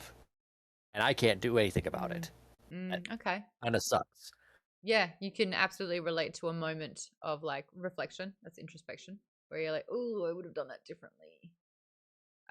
Soviet says, "I appreciate your May joke." Yay! That was good timing on the boom tish. Very good timing. Robin relates to Apollo, the ghost dog, the most. Just happy to be here. Is that what that is? Just happy to be here, man. That is very, very beautiful, by the way. The fact that Apollo, being a ghost, gets a choice and wanted to stay behind. Give him company. Gorgeous. Kate identified the most with Cameron. Do you feel that Husks, did you like that moment where Husks are able to get a second chance and all it was just being able to be seen, I suppose? Well, it goes back to what we were just talking about, that it's like coming back from the brink and having to rebuild yourself, right? So that's why I identified with Cameron, like coming back from that kind of like bottomless pit. And I also feel like there's a stigma around that religiously. I think it's quite a touchy subject for a lot of religions, where it's like religion's not understanding sort of like an emotional depression. It's so hard to be confined in a body. And it's like, this is wild. Last year I tried antidepressants and I had all the side effects in response to it. I lost 17 pounds in a month. My heart rate resting was 130 beats per minute. And I had deep, dark depression and suicidal ideation. And knowing that it was a chemical response was the only thing that was able for me to detach from what my brain was doing. I was able to be like, hold on, Katie, are you able to mute for me, love? We're just hearing some background noises. The fact that I was able to kind of be like, oh, I'm not thinking this is a chemical response. That was very, very helpful, but I still lived in a basement of my mind. And it was so helpful because I thought I had depression. And when I actually got to experience what like a level 10 was, I was like, oh, I'll never be sad again. Like, holy hell, this is night and day. Like, that's really helpful for me. At the same time, having a thought where I had convinced myself, like my brain had convinced me, I would be doing everyone a favor if I wasn't here anymore. That was wild. And I was able to detach from that. I was witnessing and I guess experiencing these feelings, knowing that they weren't authentically mine. But to have that and to know what that feels like, wild. Because it is a very honest and in your head irrefutable statement to make. And I'm very grateful for having that experience because I'm able to sort of relate to these where I don't think previously I was able to sort of understand that in a lived experience way. And I think that that was really helpful for me. I don't wish it on anyone. It's horrible, absolutely horrible. I have a very different understanding of it. And I think that this book and what TJ has done was a really wonderful way to look at different aspects of depression, of being dealt a really hard hand, and when you feel like you've got such a sense of loss that you know that it's just not worth it, seeing an implication and an aftermath of it. And I think having Wallace live his life not really in a great way, and then have his afterlife as a chance to redeem himself, and then having Cameron convinced that no one cares about him, and that he's not worth being cared about at the same time, and him having a second chance as well in an afterlife, I thought was really powerful. What I didn't think was clear was why Husks in this law, according to the manager, were worthy of neglect. And it took Wallace to wake up that system and to sort of disrupt that allowance of, well, that was their decision. Like, it's their choice. They have to live with it forever and ever, and in the afterlife as well. But knowing that a little tweak in management can bring a Husk back so that they can pass on as well, I thought it was interesting, but needed more behind it. And I'm not sure if it's because I feel like it's because, you know how the manager said, like, I liked you. It's because the manager is like how Wallace was. It's very kind of bureaucratic. Yeah. Yeah, and Husks went against, like, the rules, essentially. Mm-hmm. Yeah, so, like, him being like, oh, they don't get a chance. It's the same thing with Wallace at the beginning when it was like he was going to fire that chick because she made the one clerical error. Yeah. And it's just like, because someone didn't do what you wanted, it's like, well, then you just wash your hands of them. Yeah. So it's very kind of the same sort of thing that Wallace was doing at the beginning. Yeah, I do see that. Yeah, and the fact that he's now the solution and is going to help so many people. Yeah, I think it's this bureaucratic mindset like Wallace had at the beginning, and I think the manager is really locked into this bureaucratic mindset about, well, they made their choice. It's no longer my department. It's not. It's the clerical. That's not on my list of responsibilities. Which is so the case in today's age, where it's like the people that need care the most fall through the cracks of the system. Like the way the system is built, the oppressed, need more help, more love, more support, and for some reason it becomes paperwork. Like a case becomes, if you didn't get stamped, you didn't get funding, therefore, oops, I did what I could and can't help you anymore. I'm going to wash my hands of it. KP Dubs, you got your hand up? I'm kind of comparing the manager to this character, the scene in Babylon 5. There's this billion-year-old being, and he's talking to the humans, and he tells them what a precious gift mortality is. He's like, only someone who lives a short life can believe love is eternal. He's like, everyone I've ever known has died and gone on. And I think the manager is in the same situation. Like, there's no reason for him to care for anything or anyone because they just disappear. They're gone. So he's like, I don't care. They made a choice. They want to be a Husk. They're a Husk. Fine, whatever. Let's just keep the process going. And so when Wallace changes things up and gives them something new to think about, he kind of latches on to it. Something that we've seen a lot of the time as well is with immortality. When we look at sort of Greek gods, when we look at people that have lived for centuries, usually the commonality between that all is the longer you live, the less you care. You just stop caring as much. You don't. The gods don't care about humans because it is so finite. It is so quick. It doesn't matter, and they get bored.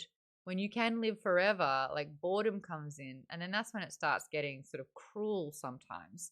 But you're right. I think, if it's been done a particular way for so long, it needed sort of a fresh outlook, a fresh take, a solution.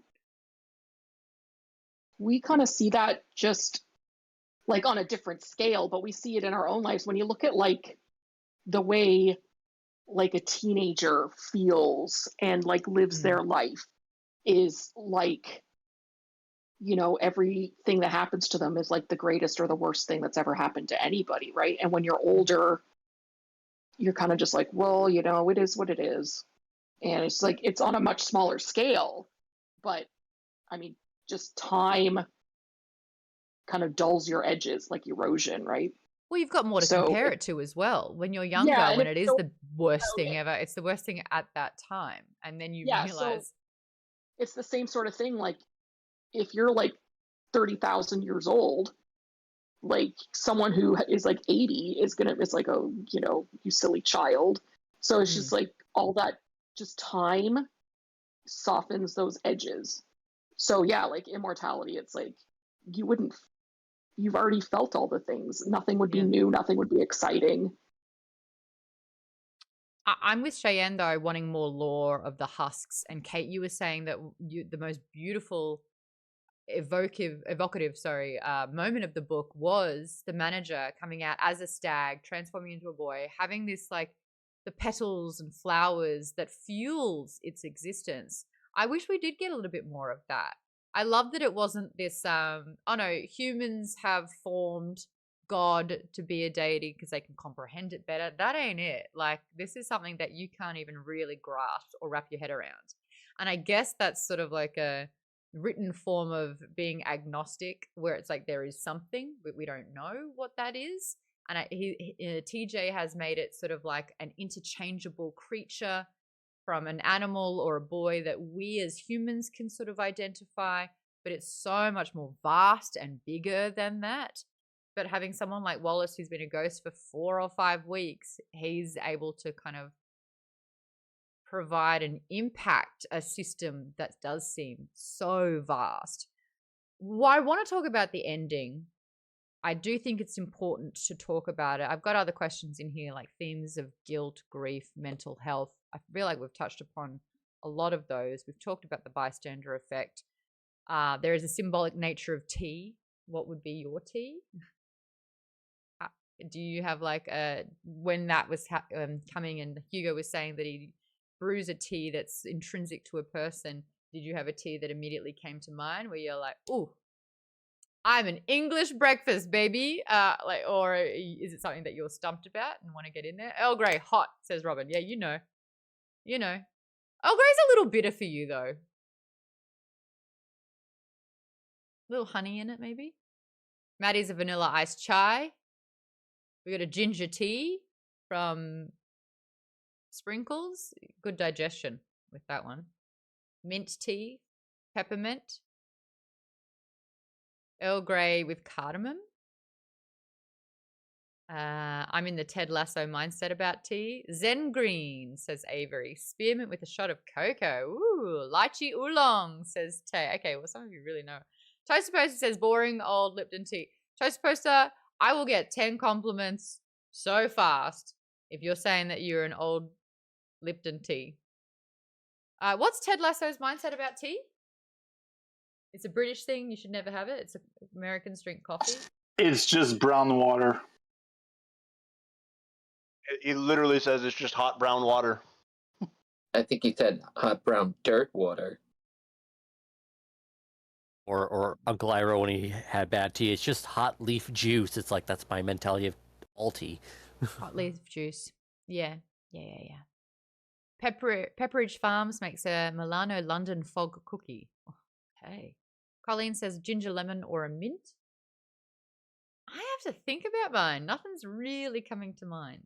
Iced tea. That's it. Plain ass iced tea. Is that you? 100%. Yeah. Well, to be fair, you don't.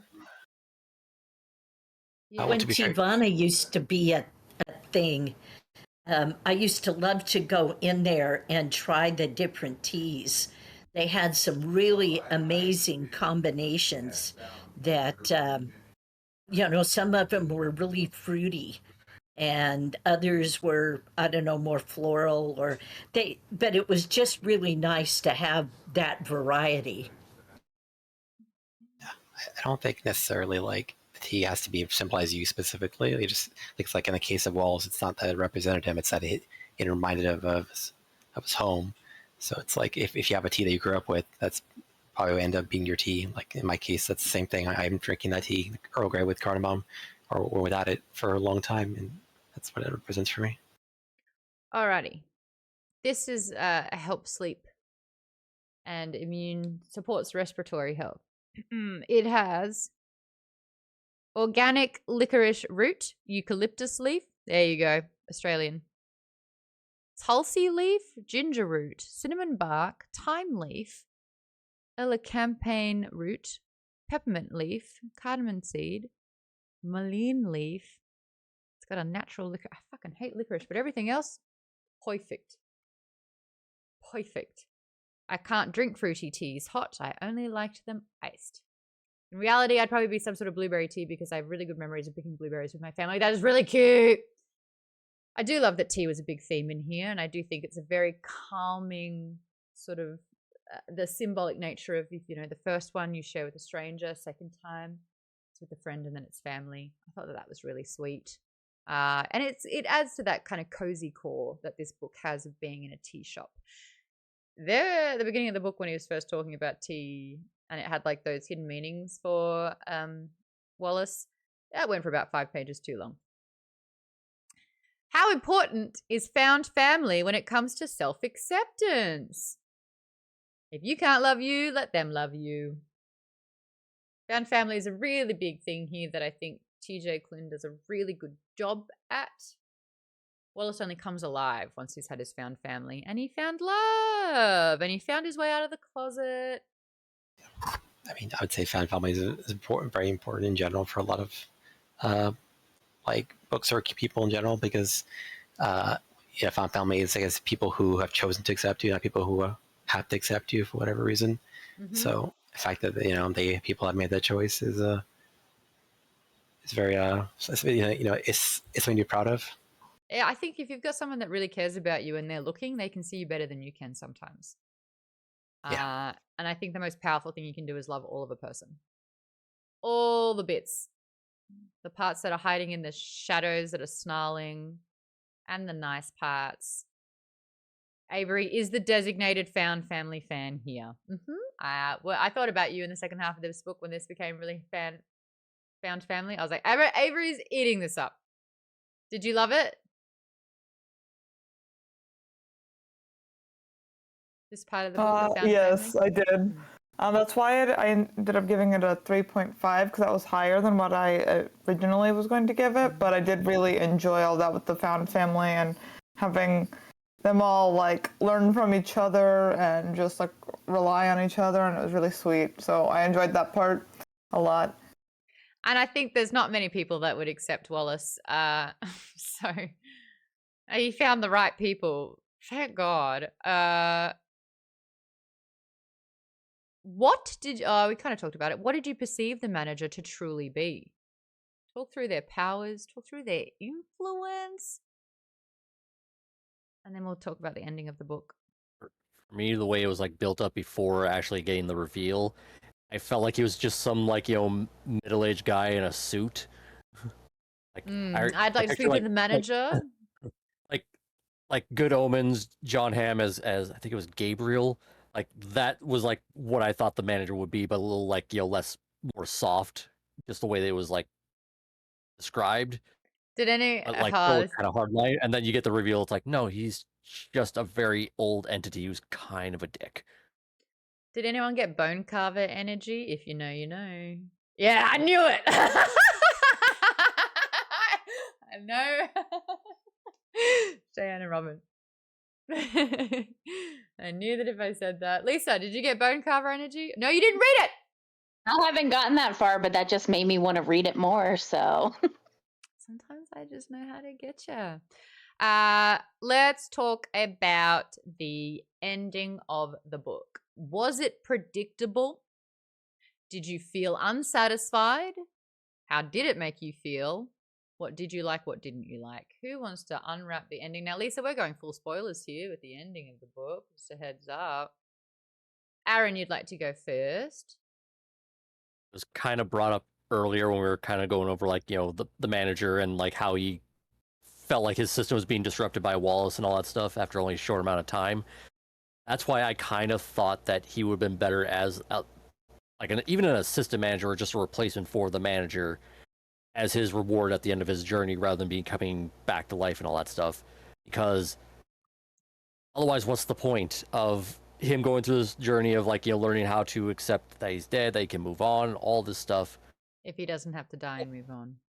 Exactly. It's like, it's the second chance that I felt was slightly undeserved given the themes that was going on here, or at least the illusion of the themes.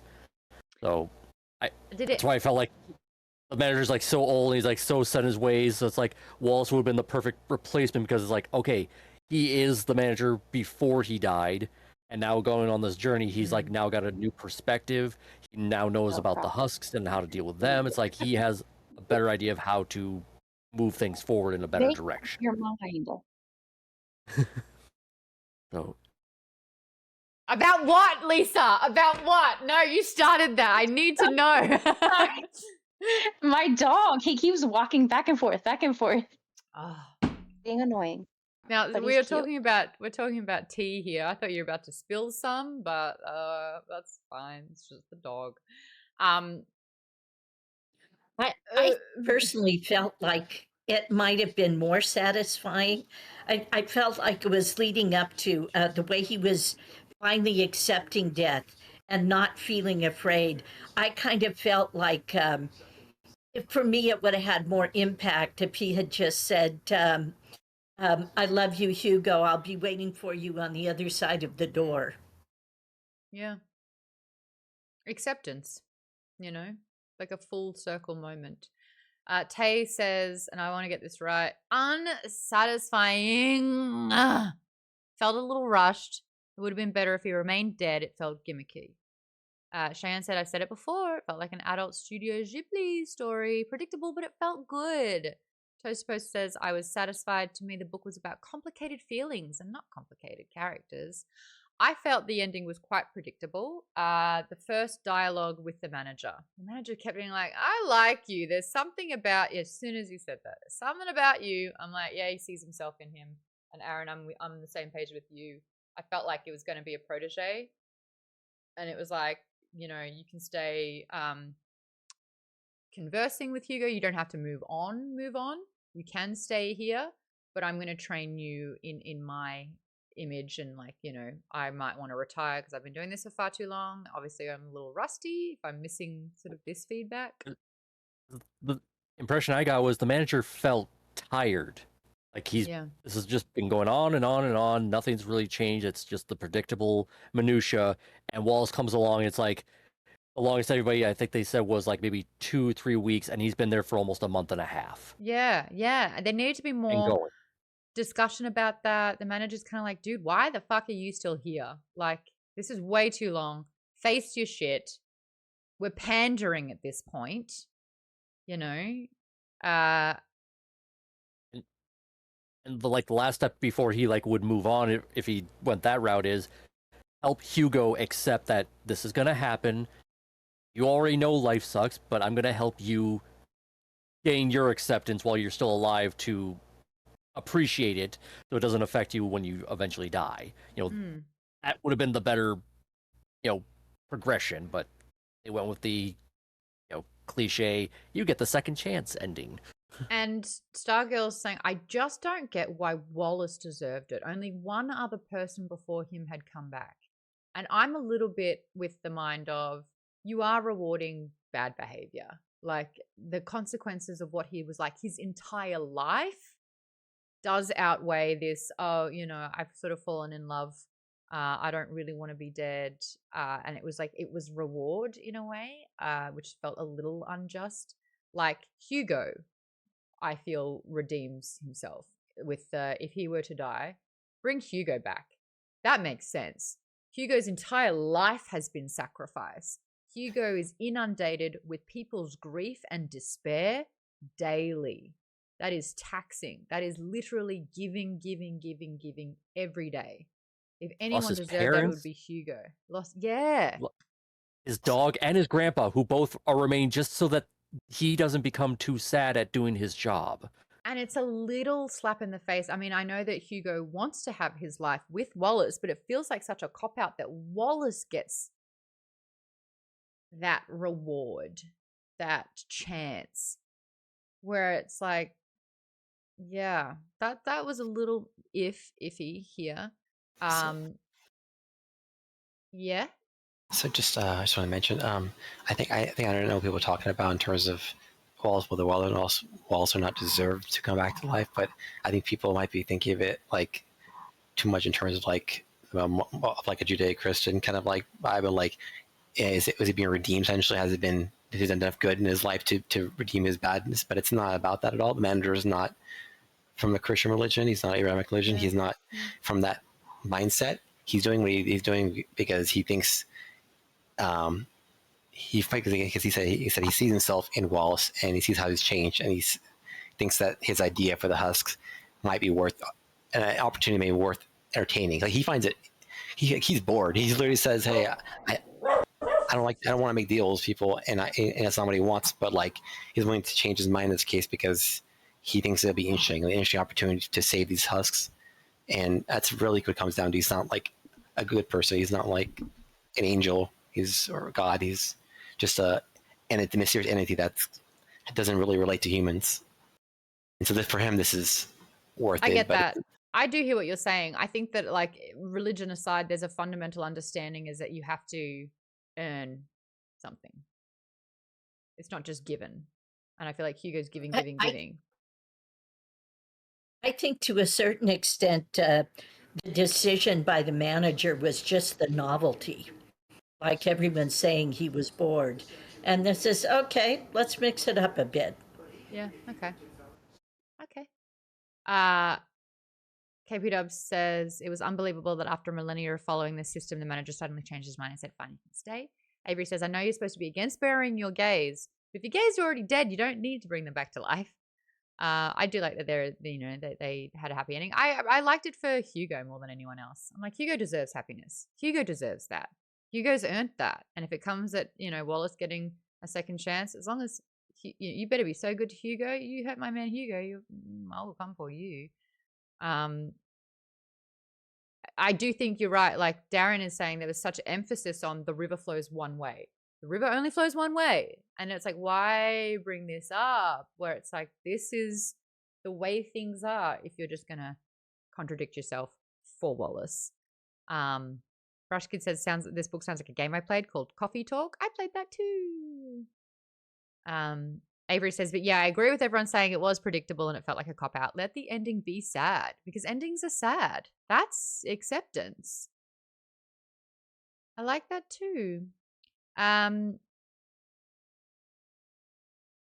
right, well, we read a sad book that had a lot of themes in it that talked about grief. I don't know if did this help anyone kind of process grief in an interesting or new way? Did this turn anyone gay?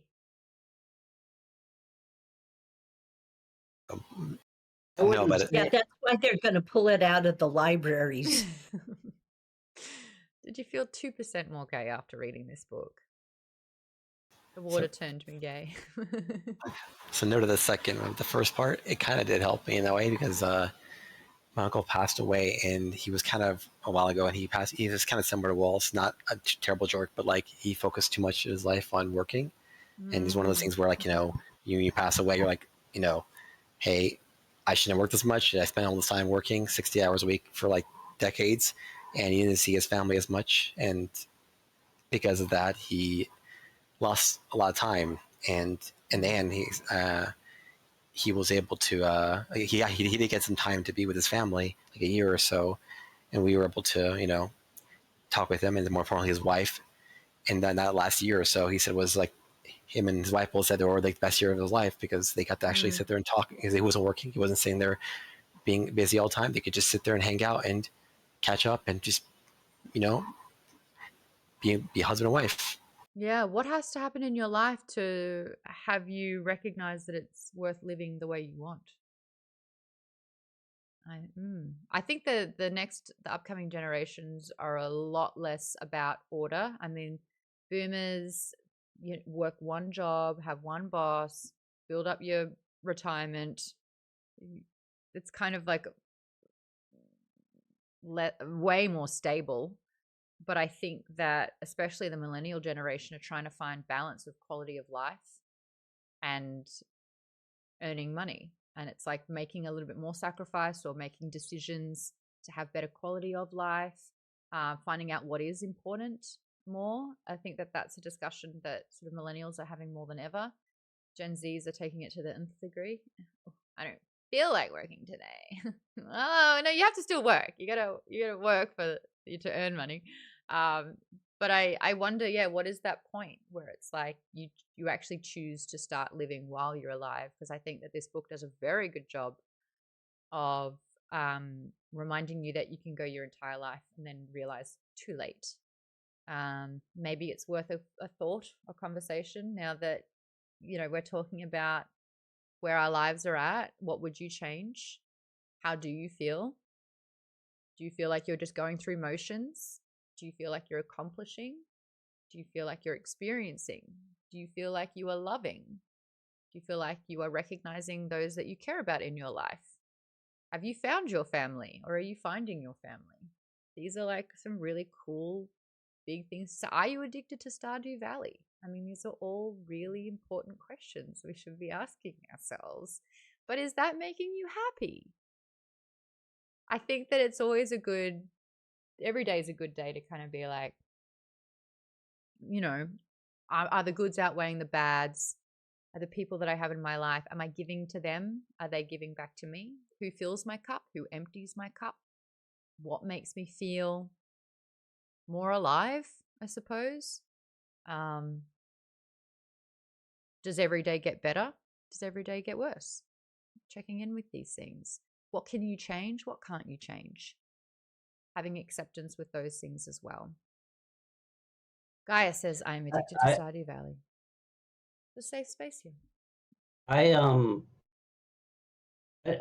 want to say I related to Wallace, but just the one part of it. I'm divorced, and you know, a lot of people are like, oh, divorce is terrible. Do you hate your ex? Blah blah blah blah. We ended up not working out together. Neither one of us was happy in the end. But like Wallace, I remember the moment she walked down the aisle to me, how beautiful she was and how happy I was.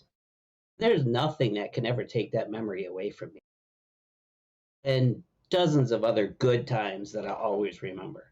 But again, like, I don't want to be back with her because at the end it was miserable. But there are certain things that you can either focus on the bad or focus on the good, and that's what I choose to do. I love that. That's so beautiful. Actually, I have a friend of mine who has that situation where it's like he's divorced, but him and his ex-wife remain friends. And he says, like, we're better friends than we were husband and wife. And we're like happy with where we're at right now in our relationship. So it's like, it wasn't a bitter thing. It was just, we both realized we're not meant for each other. And we'll just leave it at that and just stay friends. So I thought it was a my nice... best guy friends are exes. Like, I like you, just not that way, but I really like you as a person and I want to keep you in my life. That's like one of my favorite flexes as a person. I'm like, I'm at an age where I get to decide who I have in my life. Like, how cool is that? That is super powerful, where it's like, if I meet someone new and I'm like, yeah, that's ain't it. I'm not going to try and get them to like me. Why would I? I've got great people in my life that I pour that energy into that give it back to me.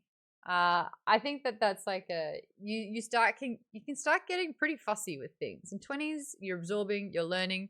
In 30s, you're making decisions in it all. It can get better. I will say a big learning lesson that I have is negativity can be contagious. The more I like to think of your outlook as a dial, and there's super negative and there's super positive. And the more those negative thoughts slip in, the more that they create, and your dial can start going down. And practicing gratitude, which is, don't you dare interrupt me in my spiel about gratitude. When you start looking for things to be grateful for, I'm grateful that Tim made me raise my voice, because now this is a really important thing that I'm saying. See how that works? The more things you look for and you make it an exercise, gratitude, we'll workshop it. Something I try to do is practice gratitude every single day. I was in a pretty dark place a couple of years ago where I was like, I remember trying to write a gratitude and I was like, I guess I'm grateful for my hand so I can write this. Like, I was really struggling to find things. The exercise has had a lot of studies behind it, and it shows that if you try to find 3 things to be grateful for every day, even if it sucks and it's hard and you're like, what it does is teaches your brain to look for good things. And then that compounds. So the more you're looking for positive, the more you'll find the positive. But the more you let the negative in, and I had it where my negative self-talk, my best friends were like, girl, your negative self-talk is the worst we've ever heard it. Snap out of it. Like, we're ringing the alarm here. Like, it's bad. I didn't even notice. And they'd repeat back to me what I said. And I was like, oh my God, did I say that? And they're like, yeah. And I'm like, that's horrible. And it's like, I don't even notice. The dial had turned down. If we can all try to just proactively try to, even if you have to fake it till you make it, just slide that dial up into the positive, you'll notice that it compounds and it gets a little bit easier every single time. So there's like big thought leaders in the world. It's like, what is the number one thing? And they all are like, crank that dial, giant sperm. Adam. I find your lack of faith disturbing. Crank that dial. I mean, at least the sperm looks real happy. That is a...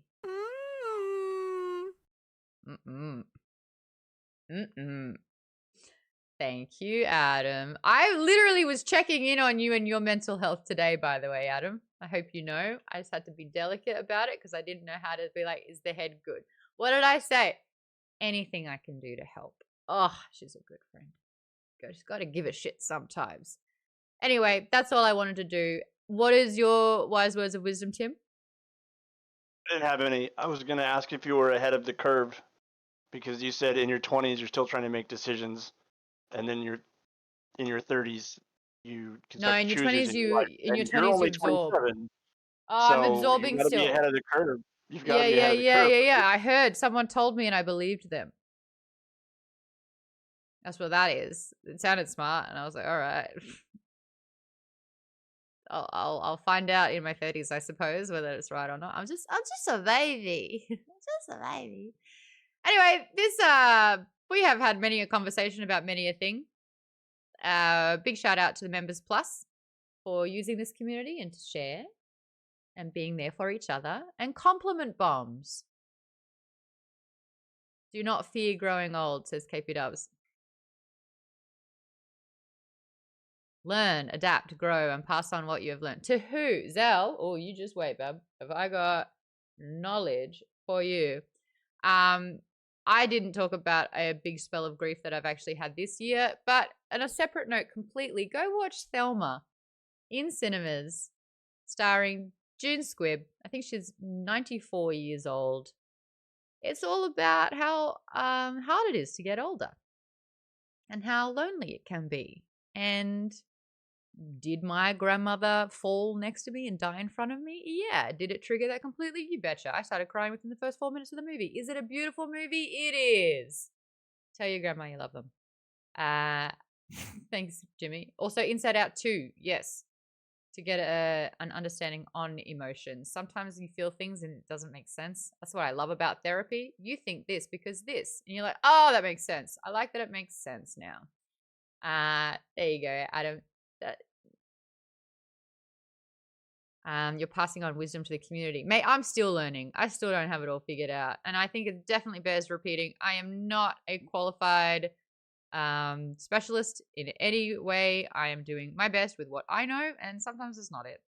And you are witnessing me learn in real time as well. But curiosity never hurts.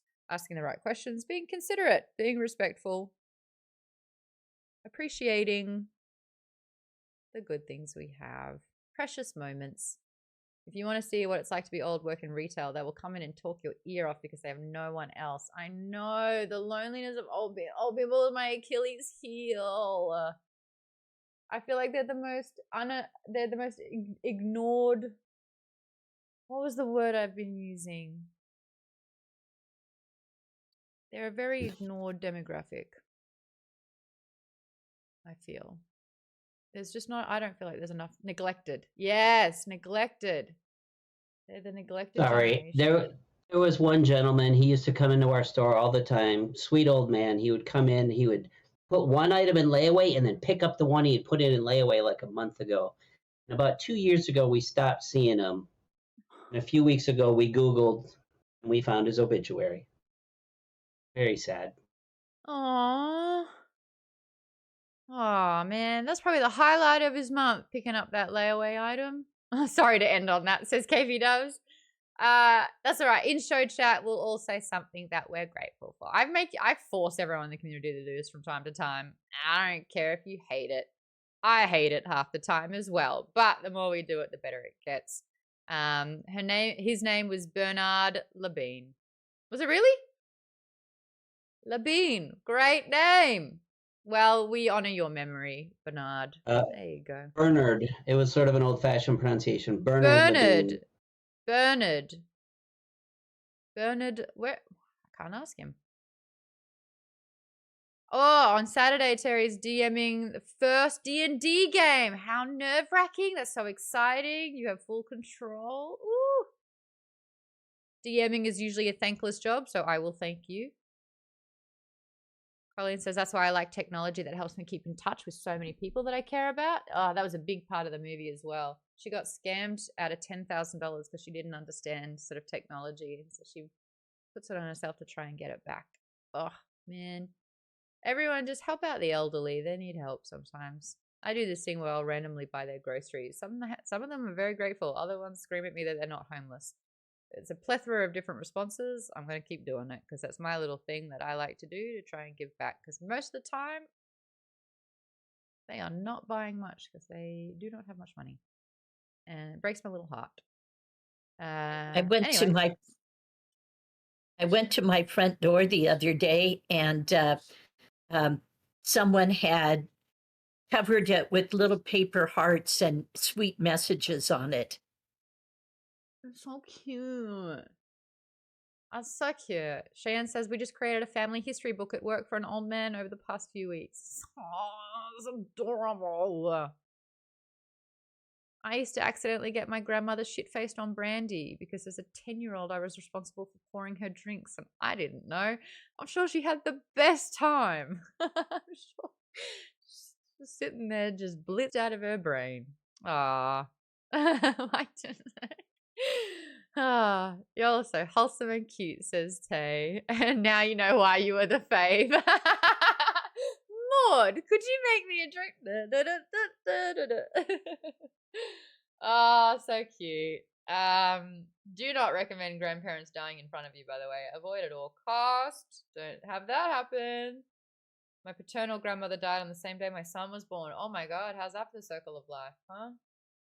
Oh, a lot of the time old people will hold out for a special occasion as well. They're like, I just need to hold out for a birthday or just need to hold out for a grandchild's birth.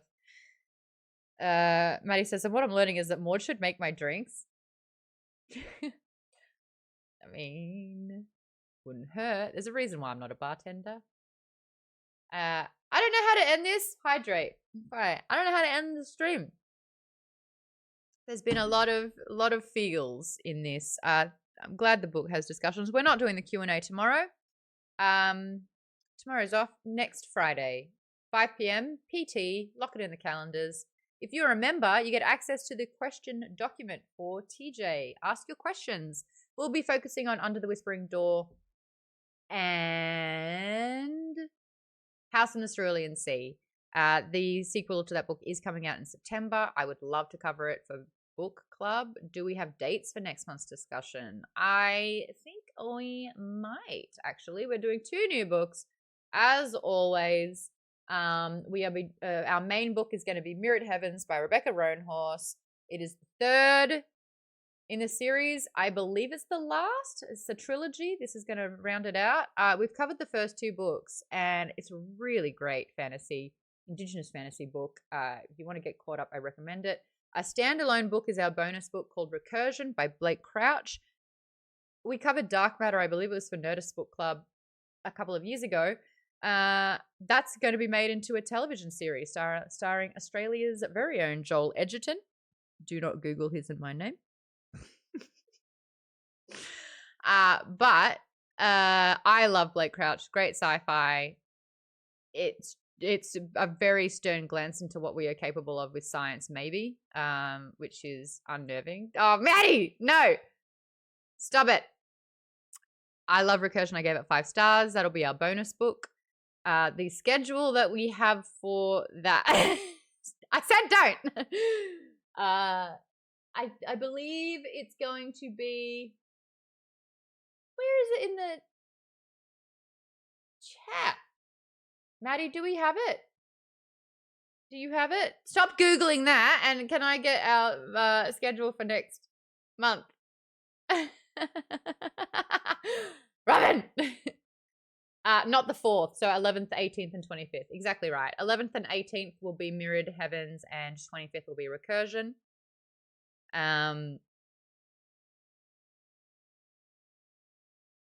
So there you go. We're going to be doing Mirrored Heavens first. It's already out, so you can grab it.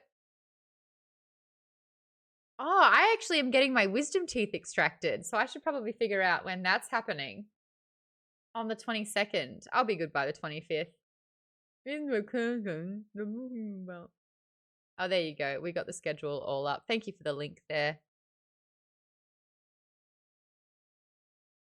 No, I'm not seeing where it is. That's all good. I'm going to go. Everyone, great chats. Join the book club. Join Members Plus. There's plenty of people in there. There's plenty more. It's our found family. Shut up, Adam. It's great to have everyone there. Thank you for supporting Maud's Book Club. I will see you in 2 weeks. Enjoy your time off. Who should we raid? Anyone? Whoa, Adam, are you going to stream, are you? The Q&A is still up on tomorrow. Oh, well, let's get that out straight away. Whoever you raid, Mod, they're probably going to stop streaming the second you do. Oh, my God. I've got to check who we're raiding. It happened with Jason Charles Miller. I know. That was probably my fault. You were like, do it. I was like, I'll take your word for it. Blind trust has gotten me this far. Are we feeling Elden Ring? What? Oh, Baldur's Gate? Potion Craft? Or just... Elden Ring is probably going to be playing the new DLC. Yeah. Or we can just be like, whatever. Let's call it on that. I had to start a new character for Elden Ring because I got like New Game 6 and the DLC is really hard at that level. Honestly, the DLC came out too late. I'm over the game. I said it. You gotta keep me interested. Same goes for Stranger Things. What happens this next season? I don't fucking care. It's been too long. I remember what happened the last one. Like Millie what, 2 was up years? to my hip. Yeah, too long. I don't care. Anyway, I'm raiding. Bye. I don't care. That's too long. You gotta